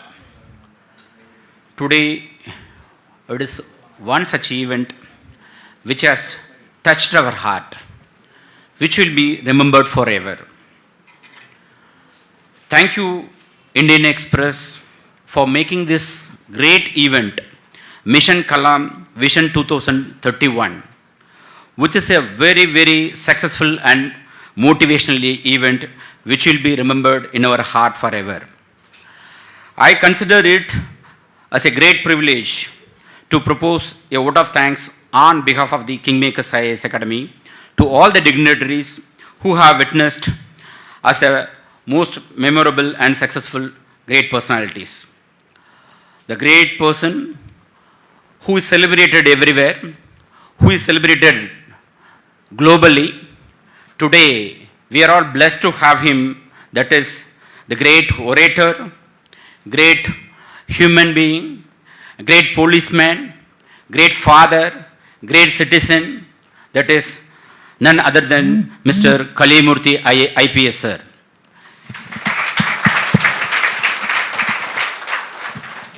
from the bottom of the heart, we all really salute your presence and your words, sir. Definitely, I take this opportunity to assure you that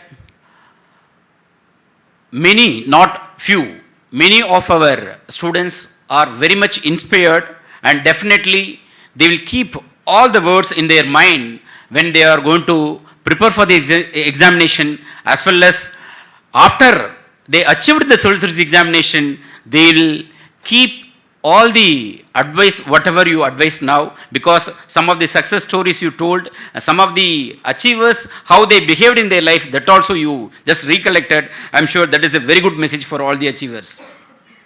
And I want to thank the Kalpesh who has come all the way from Rajasthan to address our future pillars of our nation. So I want to thank Mr. Kalpesh.